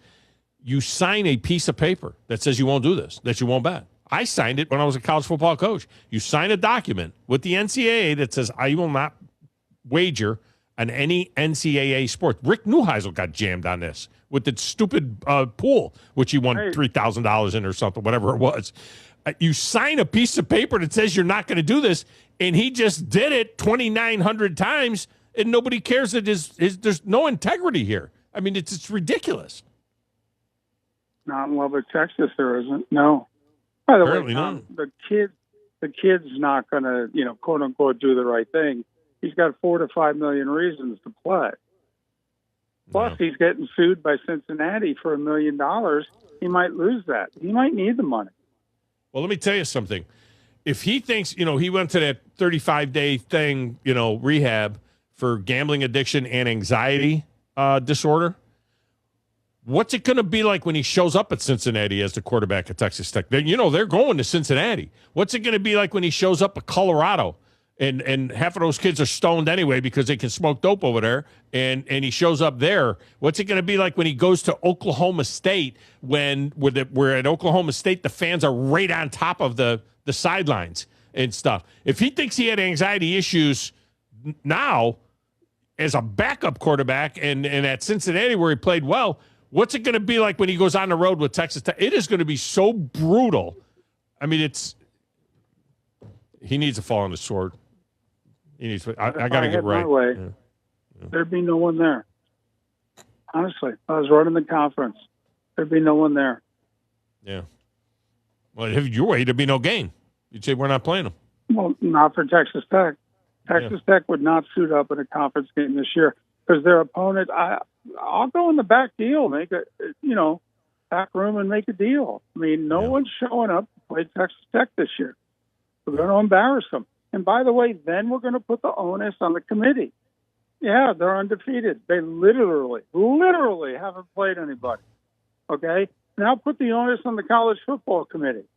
Okay? Hey, you didn't put a 13-0 Florida State in because their quarterback was injured. Put this 12-0 Texas Tech team in. I dare you. Seriously. When they don't, they'll get sued, and there'll be four appellate judges that all got Texas Tech degrees that'll be hearing the lawsuit. I mean, it's just well, it won't get resolved in time. Yeah, that's true. It won't get resolved in time. No, seriously, I ain't playing around with this. This is a hill. Okay, how outraged are you? Okay, I mean, see, this is fake outrage. If you're really outraged by this, which everyone in college athletics should be, okay, then you know what? You match Texas Tech and the Lubbock legal system with the craziest stuff you can come up with. Yeah. That's up there. Yeah. Wear them out. Spend their money anyway. You know, make them feel the pain all over a 20-year-old kid. I mean, it's just absolutely ridiculous. And you know what? They're a one and done in the playoffs anyway if they get there, with or without them. I mean, it's just, I know you gotta crazy. Go, but think of the teammates and the grief that he will be getting in practice. Going, dude, you got to quit. We're not going to have a season. Yeah. Okay. Seriously, we're not going to get to play. You know, This is my big year. I'm going to shine. I'm going to get drafted. I mean, no. You got to quit. Seriously, I would turn all the pressure onto Sorsby and Texas Tech. And trust me, there'd be a revolt from within. These kids don't know him. He's never been on the team before. Yeah.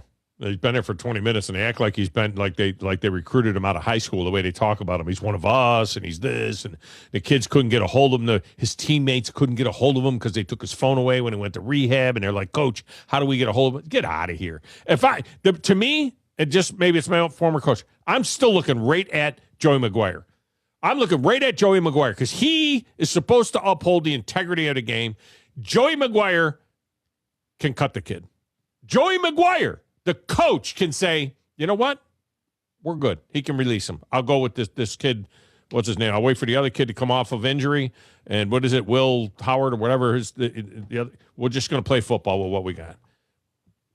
The coach can do it, but he won't. But I mean, he could. He'd get fired after lunch. I don't know why they didn't. Hey, what did Josh Heupel say when Nico and they're trying to hold the team? You say, you know what? Don't let the screen door hit you in the ass on the way out. He didn't get fired. Went 8-4. Didn't get fired. So anyway, all right, man. Appreciate you. Get well. I can tell you're a little sick there, but get feeling better. Yeah. And we'll see where we're at. Go Knicks. Yeah, I think it'll go 6. By the way, I agree. That's coming back there. And it's still going to be. You're still going to be gripping. They could be up. The Spurs should be up 3-1. The Spurs should be up 3-1. You know, it's been that kind of the way it's been played. They're really, but it is. But they're not. So we'll take it. All right, man. Appreciate you. Be good. We're going to break in here. We are scheduled for Beau Estes next. We'll see how that works out as we continue to roll through a Football Friday here on the Thom Abraham Show.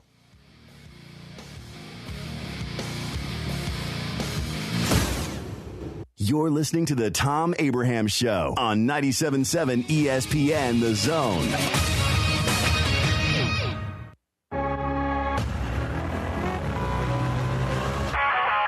It is Friday, June the 12th, 2026. Steve Moulton here with your update. Game 5 of the Stanley Cup Final goes to the Carolina Hurricanes. Carolina now up 3-2 in the series. The Men's College World Series gets underway today in Omaha. In fact, you'll be able to hear Troy versus West Virginia today at 1 o'clock here on 97.7 ESPN The Zone. It is the first time that the Trojans and the Mountaineers have ever met on the diamond. Coming up tonight, Old Miss takes on North Carolina. And tomorrow afternoon, Alabama takes on Oklahoma. The Crimson Tide won 2 out of 3 at Oklahoma in early April. Georgia and Texas conclude the first round tomorrow night. That is another game that you'll be able to hear right here on 97.7 ESPN The Zone. The Longhorns and Dogs are the 2 favorites to win the College World Series.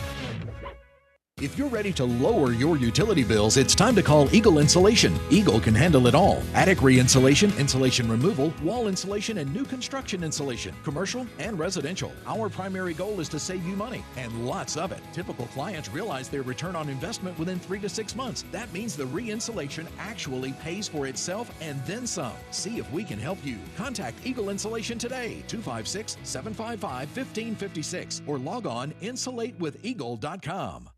Since 1983, Berkshire Hathaway Rise Real Estate's Ann Adams has been your local go-to real estate expert in the area. As a buyer, you can trust Ann's in-depth knowledge of the local housing market to narrow available properties down to those you'll be interested in, saving you time when shopping for a new home. When you're ready to sell, Ann's expert negotiation skills will ensure you get a fair price and hassle-free experience. Call Ann Adams today at 256-337-2625 or email annadamsrise@gmail.com.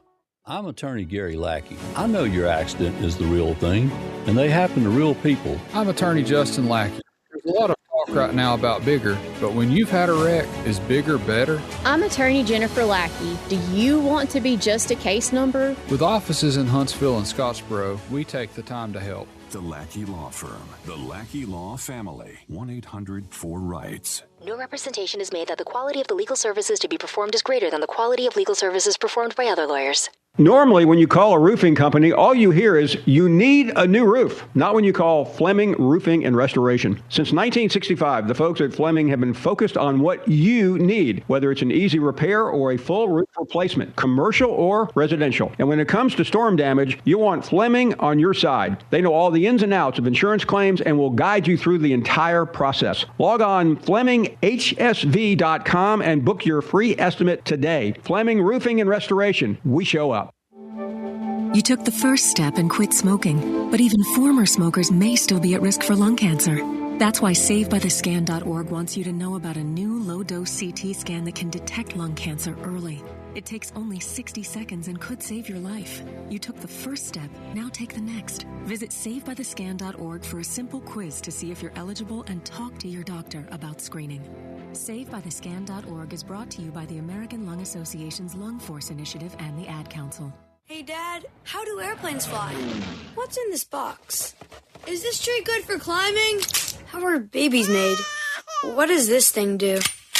Kids are curious about everything, including guns. Talking to them about gun safety in your home is a good first step, but you can do more. Always keep your guns locked, unloaded, and stored separately from ammunition. Safe gun storage saves lives. Learn how to make your home safer at endfamilyfire.org. That's endfamilyfire.org. Brought to you by End Family Fire, Brady, and the Ad Council. Your Fox 54 weather.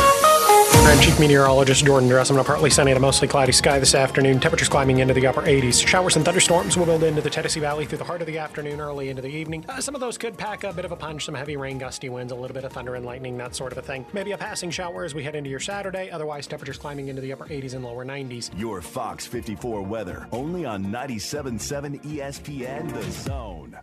97.7 ESPN The Zone. This segment of the show is brought to you by the Docs at TOC. You know, I'm always talking about these people that I've known and trusted in the Tennessee Valley for over 20 years. Well, my buddy Thom Perkins and the Docs at TOC certainly fit that description. And when my own family has needed an orthopedic specialist, TOC was the only call to make. There is a reason why almost all the schools in the region use TOC, because they are trusted and they provide the kind of care people need. TOC is the orthopedic center. It's right there in the name, and they're right there when you need them.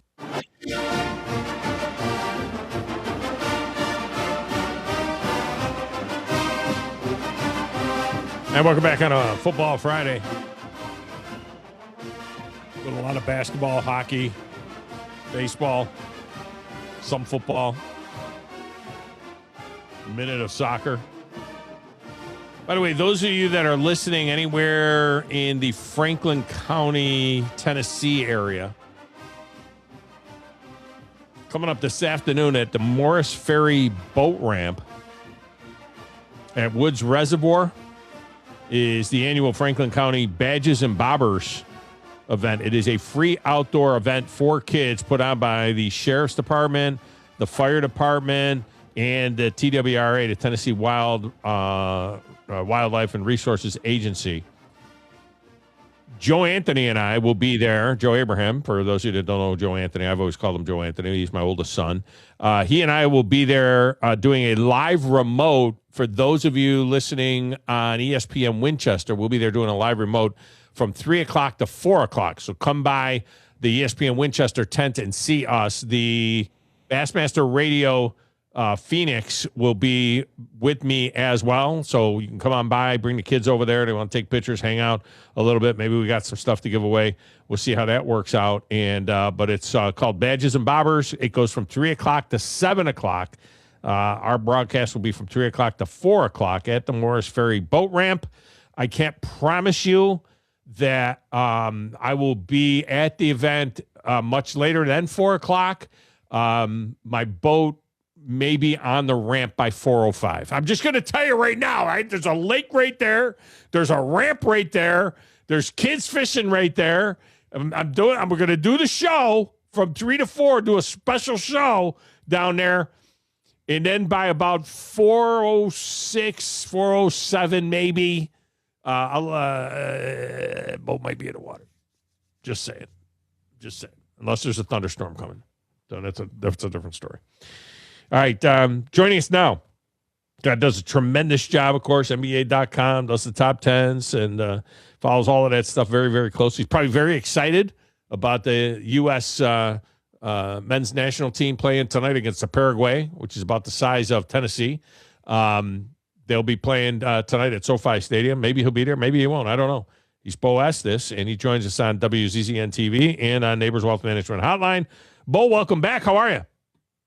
I'm good, but with tickets at $1,500 a piece, I don't think I'm going to be there at the World Cup tonight. SoFi's a little rich for my blood. Yeah, but aren't you like the guys on the front row at Madison Square Garden? You don't really pay for your tickets. You just tell who you are. You say, hey, do you know who I am? I figure you walk right in there and you're good to go. They're going to let you. If it was a basketball event, yeah, but I'm not Timothy Chalamet or anything like that at this point, so I can't wander into the garden or anything. Will you follow much of this? I mean, you were a NASCAR guy and you follow a lot of stuff. Are you into the soccer, the World Cup? Yeah. Big time. My friend actually flew into town. I'm meeting him today. He's in charge of all the production for Turner Sports U.S. men's national team stuff. So I'm really dialed in on this. Yeah. I will be, depending on how far we go, because you know me, all I care about is us, and I want to know how far we go. And I'm at various, look, if they can get back to the group of 8 like they were back in 2002 when we were all excited about it, and that would be very exciting. If they at least win a knockout game in the round of 32 to get to the Sweet 16, to use a basketball term, that'll be kind of exciting. If they don't get out of the group, then we should disband U.S. Soccer. Because if we can't get out of the group, what are we doing? You know what I mean? What are we doing? Especially this group. Now that they've watered the whole competition down at this point, if we don't get out of this group, it is bad news for U.S. Soccer, particularly with the talent we've got. Christian Pulisic is a player on the world stage that is respected by anyone and everyone, and we have 4 or 5 guys like that are really, really talented. Will they come together? Will it work in a quick tournament like this? I don't know, but man, they should. They really should. They've got the talent for it. Yeah, and can you imagine? It's never going to break it. Look, it's not getting NASCAR, and then NHL, NBA, NFL, college football and basketball. It's not breaking into those. We're just not. No. It has to find its spot where in America where it is. But can you imagine if, like, the other countries, the countries that are good at this, where the kids, come out of the womb wanting to play soccer, Can you imagine if Jalen Brunson and OG Anunoby and Victor Wembanyama, well, no, he's not American, but if these guys, all our best athletes, if LeBron James was a goaltender, you could never score, right? If he was a goalie, if all our best athletes in America, running backs, linebackers in the NFL, if all of those guys said the first thing they wanted to do was play soccer, can you imagine how good we would be at this sport? I mean, we would just have a better pool. We would have I used to say Michael Vick, the speed and the agility of a guy like that up front would be tremendous. Now, look, we've got great players, and you mentioned Paraguay's about the size of Tennessee. We got more players to pull from than them. But, you also have to understand what youth sports are like in other countries versus what they're like in America. If you're a great soccer player anywhere in the world, they'll pull you over to Barcelona and you'll go to La Masia. You'll practice 3 times a day, 4 hours each time, and you'll get some schooling in a little bit at some point. So you're just practicing that sport more than we practice any sport in America. It's a different priority. It's a different culture. I don't know that we'll ever get to that, and maybe that's a good thing, Tom. I mean, do you want your kid practicing? You ship, your firstborn son off to Spain, and he's getting a little bit of schooling in and 12 hours of soccer in a day. It doesn't make any sense to the Abraham family, I don't think. Yeah, well, I mean, it happened that way in hockey, where a lot of kids are burned out, and it hurts, because hockey is the same way. They'll ship them off someplace, and they'll go. In Canada, a lot of times you'll see that with young players and so on. And some of these kids, too, they're getting paid by the time they're like 7th graders. They're under contract. Sure. Their family is under contract or whatever. It is a different world, that's for sure. All right, Game 4 history, taking off the fan hat. I'm going to ask a question I've been asking everybody this week. Game 4 history. Will we think of it 20 years from now as the biggest choke job in the history of the NBA Finals, or is it the biggest comeback in the history of the NBA Finals? I don't think it's either or. I think it's both. I think what I've been thinking about is this: if Greg Popovich is the coach of the Spurs, they're up 3-1 in this series. I really genuinely believe that. I believe Mitch Johnson is a young guy who has sort of had the opportunity. It's been right there in his hands. Set Game 4 aside. Game 2, you've got the ball with the game in your hands. Victor Wembanyama and the team, and he's running them up the court. You've got a timeout, and you're sitting there. He doesn't use that timeout. They turn it over. The Knicks come back and win. He didn't really use his timeouts effectively in the second half of the 29-point comeback that the Knicks put together. The other side of this, though, is think about the big shots that the Knicks had to make to win this game. Karl Anthony Towns, with the shot clock running out, hits a crazy 3. Jose Alvarado hits a crazy 3. Jalen Brunson shot after impossible shot. And, this is where it gets into an interesting discussion. If the Knicks win this thing and Game 5 sort of goes as the rest of the games do, who's your finals MVP? Because, think about OG Anunoby. On one end in that last sequence, he gets the block on De'Aaron Fox. He comes back the other way and, Statue of Liberty flying through Madison Square Garden, gets that paw on the ball, puts it in. That'll be history forever. I don't know that OG Anunoby is not the finals MVP with the way he's played, and he's not the best player on that team. It's Jalen Brunson, but man, they were heroic coming back in that game. But he's been the steadiest player on that team because MVP, and then he's screwing around and getting 2 fouls in the first 3 minutes of a game, and then taking 3 shots in the entire first half, whatever. So he kind of disappeared. Brunson hasn't shot great. Now let's be honest. No. Great in big moments. He's well under 50% from the floor and all of that stuff. But you're right. OG is he's just so inspirational at both ends. Josh Hart continues to do a lot of good things. Mike Brown, I can't believe that some of those guys that are in that, everybody but the white kid on the team gets to play. I noticed. Ariel Huck-Porty, the German. Ariel Huck-Porty was in the game. Think about it. Karl Anthony Towns gets in foul trouble. Mitch Robinson can't go the whole time. So they're throwing the kid that played for Melbourne United in the NBL a couple of years, and they're just, go, kid, get us an NBA Finals. Huck-Porty's out.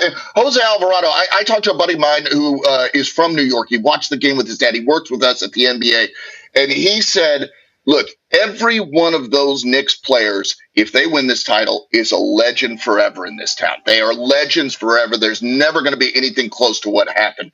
And, man, I think that everybody stepped up for them. But, getting back to OG Anunoby, he shot 55% in this series. He shot 58% on threes.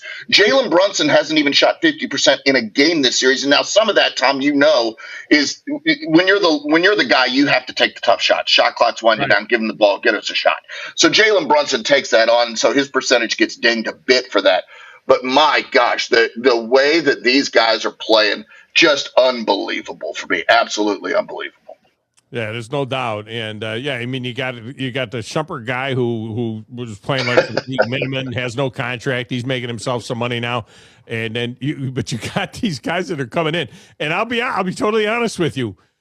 When 55 came on the floor, I don't watch a ton during the season anymore. I just watch the 2 months of the playoffs. And if my team is good, it's very regional for me.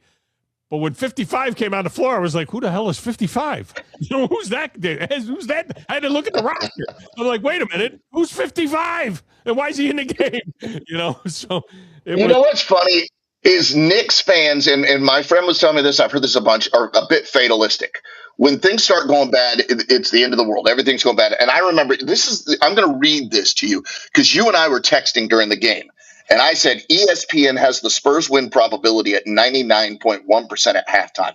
No way in the world I believe that. And you said it's the greatest shooting display I've ever seen by the Spurs. They win the series tonight. About an hour and a half later, I just get this text. 0.1%, baby, with an exclamation point. They came back and did it, man. Yeah, they did. It was it was crazy. And I'm going to be totally honest with you. So my wife and I are binging the last season of Grey's Anatomy. Well, she's binging the last season of Grey's Anatomy. I'm you may want to dial that one back a bit, Tom. Yeah, I'm watching my phone while she's binging Grey's Anatomy. So when we leave my buddy Billy's house after the blowout in the first half, he's like, "Are you going to watch the second half?" I'm like, "Billy, I got to, man. It's my gig." You know what I mean? I'm going to watch the third quarter, and then I'll just see what's happening because I know it's DVRing and stuff like that. So sure. To the house, I watched the third quarter. It's still looking fairly hopeless. I mean, they came. It was like everybody's getting excited. They had it under 20. Let's get it under 20, okay? And a huge lead. So she's like, "You want to watch an episode?" "Yeah, let's watch one." So we put it on. And then all of a sudden, I think we watched maybe two episodes or whatever. And all of a sudden, my phone explodes. My son's hitting me. My buddy Billy is hitting me. You and I you're going back and forth. All of a sudden, it's just exploding. And I'm like, oh, God, I can't believe this. They're back in it. And then I'm trying to not see the notifications. The Knicks got it down to 4, and everybody's still putting notifications on there. And so it was, in a way, I was kind of glad. I watched the fourth quarter then, and I was kind of glad I had a sense of what was going to happen. Not the way it happened, but what was going to happen, because I don't know if my heart could take it. I mean, it was just that absolutely crazy. It was ridiculous. And the first thing I said afterwards is that, well, of course, the Spurs should have known you have to have about a 30-point lead to put the Knicks away, not 29. It was, man, that was a great, I ponder that question you asked me, because what are we going to think of that? It was an epic collapse. It really was. The Spurs scored 30 points in the second half. That is it. OG Anunoby and Jalen Brunson combined to score 36 themselves. Without anybody, they outscored the Spurs by themselves. So there's just so much to it. But the Spurs really did blow that, man. They took, I think it was 9 or 10 3-point shots with more than 10 seconds left in the shot clock in the second half. The coach has got to just say, hey, guys, we can run some offense, get some shots inside. We don't need 3 points. 2 points is just fine the second half. They never did it. They never did it. And how brilliant was it to put Deuce on the floor with Jalen Brunson and have those two guys out there together? I mean, that's a brilliant coaching move. Sometimes we say it's all about the players. That was a brilliant coaching move as well. Now, having said that, it's going back to New York. It's going to go back to New York. And here's the thing. If it goes back to New York, it's another sphincter gripping game. Oh, because forbid, they won 1 7/8 games. San Antonio did in the Garden. They're not afraid of the Garden. They were blowing them out in the Garden. Yeah, go to the Garden then in a game 6 and win a game 6. I don't think the Knicks can win a game 7 in San Antonio. So this is really still up in the. As much as I would like to say 3-1, it's never happened. I get all of that. It's still not done, and maybe that's the fatalistic Knicks fan. Well, 3-1, we are on the anniversary of it happening. Cleveland coming back against Golden State, that was 10 years ago. So Cleveland has done this. And the thing I would say is if you just asked me, the Spurs are better basketball players than the Knicks. They're just better basketball players than the Knicks. It's youth, it's coaching, it's understanding the moment. You and I have talked about this, and I've said this before the series. I picked the Knicks in 6. It's old dudes at the gym. It's old dudes at the gym. These guys have been there. They got old man strength. They don't get flustered. They can handle the moment. But if the Spurs get rolling and figure out how to put this away, they have every chance to come back. I do believe that if early in the game the Knicks start getting a nice lead against the Spurs, San Antonio's in trouble. They could fold the tents. They really could. But if they get game 5 and go to New York, things get really tight. Because again, they're better basketball players. San Antonio is probably going to win several of these titles. This is one and done for the Knicks. And believe me, New York fans don't care. They'll take one. They'll take one all day long. But you know, I think the Spurs have better basketball players. It's just they're young kids out there making dumb mistakes. They really are. Well, you know what Knicks fans say. Anybody can have a bad half a century. So, you know. That's what that second half felt like for Mitch Johnson. They'll have 30 million people watching Game 6. If it goes back to the Garden, there'll be 30 million people. God. So it'll be the ticket prices will be insane. Blow anything in the World Cup has out. Always a pleasure. Beau Estes has been our guest. Beau, I appreciate you, man. Enjoy the weekend there. Enjoy the soccer and all that good stuff. Enjoy L.A. Take care, buddy. All right, thanks. We'll come back and wrap it up next. Thom Abraham Show. Back with more in a moment.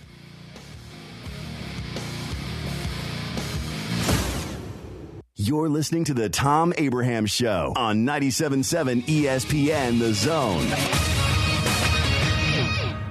At Bad Daddy's Burger Bar, we love baseball almost as much as we love serving up the best and baddest burgers around. People have called our burgers totally insane. And at Bad Daddy's, we take that as a compliment. But it's not just burgers. Up first, starters like our fried pickles, wings, or poblano frites. Second, try one of Bad Daddy's giant chopped salads. Third, our famous chef-inspired burgers with lots of different taste options. And before you head home, finish up with one of our shakes or delicious banana pudding. Bad Daddy's Burger Bar on the Parkway in Huntsville and Clift Farm in Madison. Specializing in simple and affordable rentals, McCurry Van and Car Rental can make sure you have just the right vehicle for your next family vacation, weekend getaway, or if you just need transportation while your vehicle is being repaired. McCurry carries Ford Transit vans and Mercedes Sprinter vans, trucks and work vans, and more. And they offer discounted rental rates for long-term rentals. Now with 4 locations: Athens, Muscle Shoals, Coleman, and Huntsville. Log on McCurryRentals.com to make your reservation now. That's McCurryRentals.com. Hey golfers, Huntsville has a new place to play golf. The newest, nicest, and only multi-location indoor golf venue in Huntsville is The Golfus. For a limited time, you can grab an unlimited membership for just $99 a month. That's right, play every day for just $99 a month. Check it out. All the details are on thegolfus.com. That's The Golfus. 2 locations in Huntsville and coming soon to Madison. Baumhauer's Restaurant, legendary food and legendary fun. Whether you're craving the freshest seafood from Alabama's Gulf Coast, juicy chicken or char-grilled steaks seared to succulent perfection, you're craving Baumhauer's Restaurant. Add to that a sports-themed atmosphere and HD flat screens every place you look. For a sneak peek at the menu, go to baumhauers.com. Legendary food, legendary fun. Baumhauer's Restaurant. AL cert number 21014. Welcome into the hottest and coolest game show around called The Freeze. Today's contestant, Bob. Bob, can you tell me the heating and air business that provides free service with repair? Is it Talent Heating and Air Conditioning? Can you tell me which heating and air business provides free second opinions? Talent Heating and Air Conditioning. You are our grand prize winner. You have won a visit from the #1 heating and air business in the Tennessee Valley. Talent Heating and Air Conditioning? That's right. Talent Heating and Air is coming to you. This is Thomas with Talent Heating and Air Conditioning, and you don't have to win a game show to use us. We have free second opinions year-round, and we're doing free service calls with a repair. So just remember, call Talent Heating and Air Conditioning at 256-503-4490 or visit us on our website at talenthvac.com. 97.7 ESPN The Zone.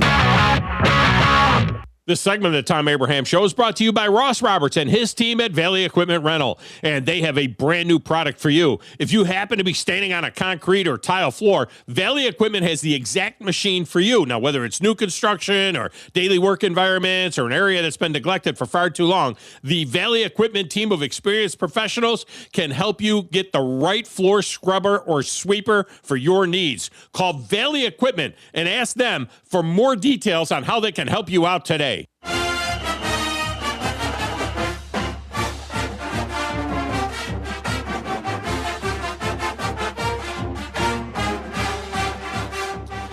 And welcome back, Tom Abraham Show.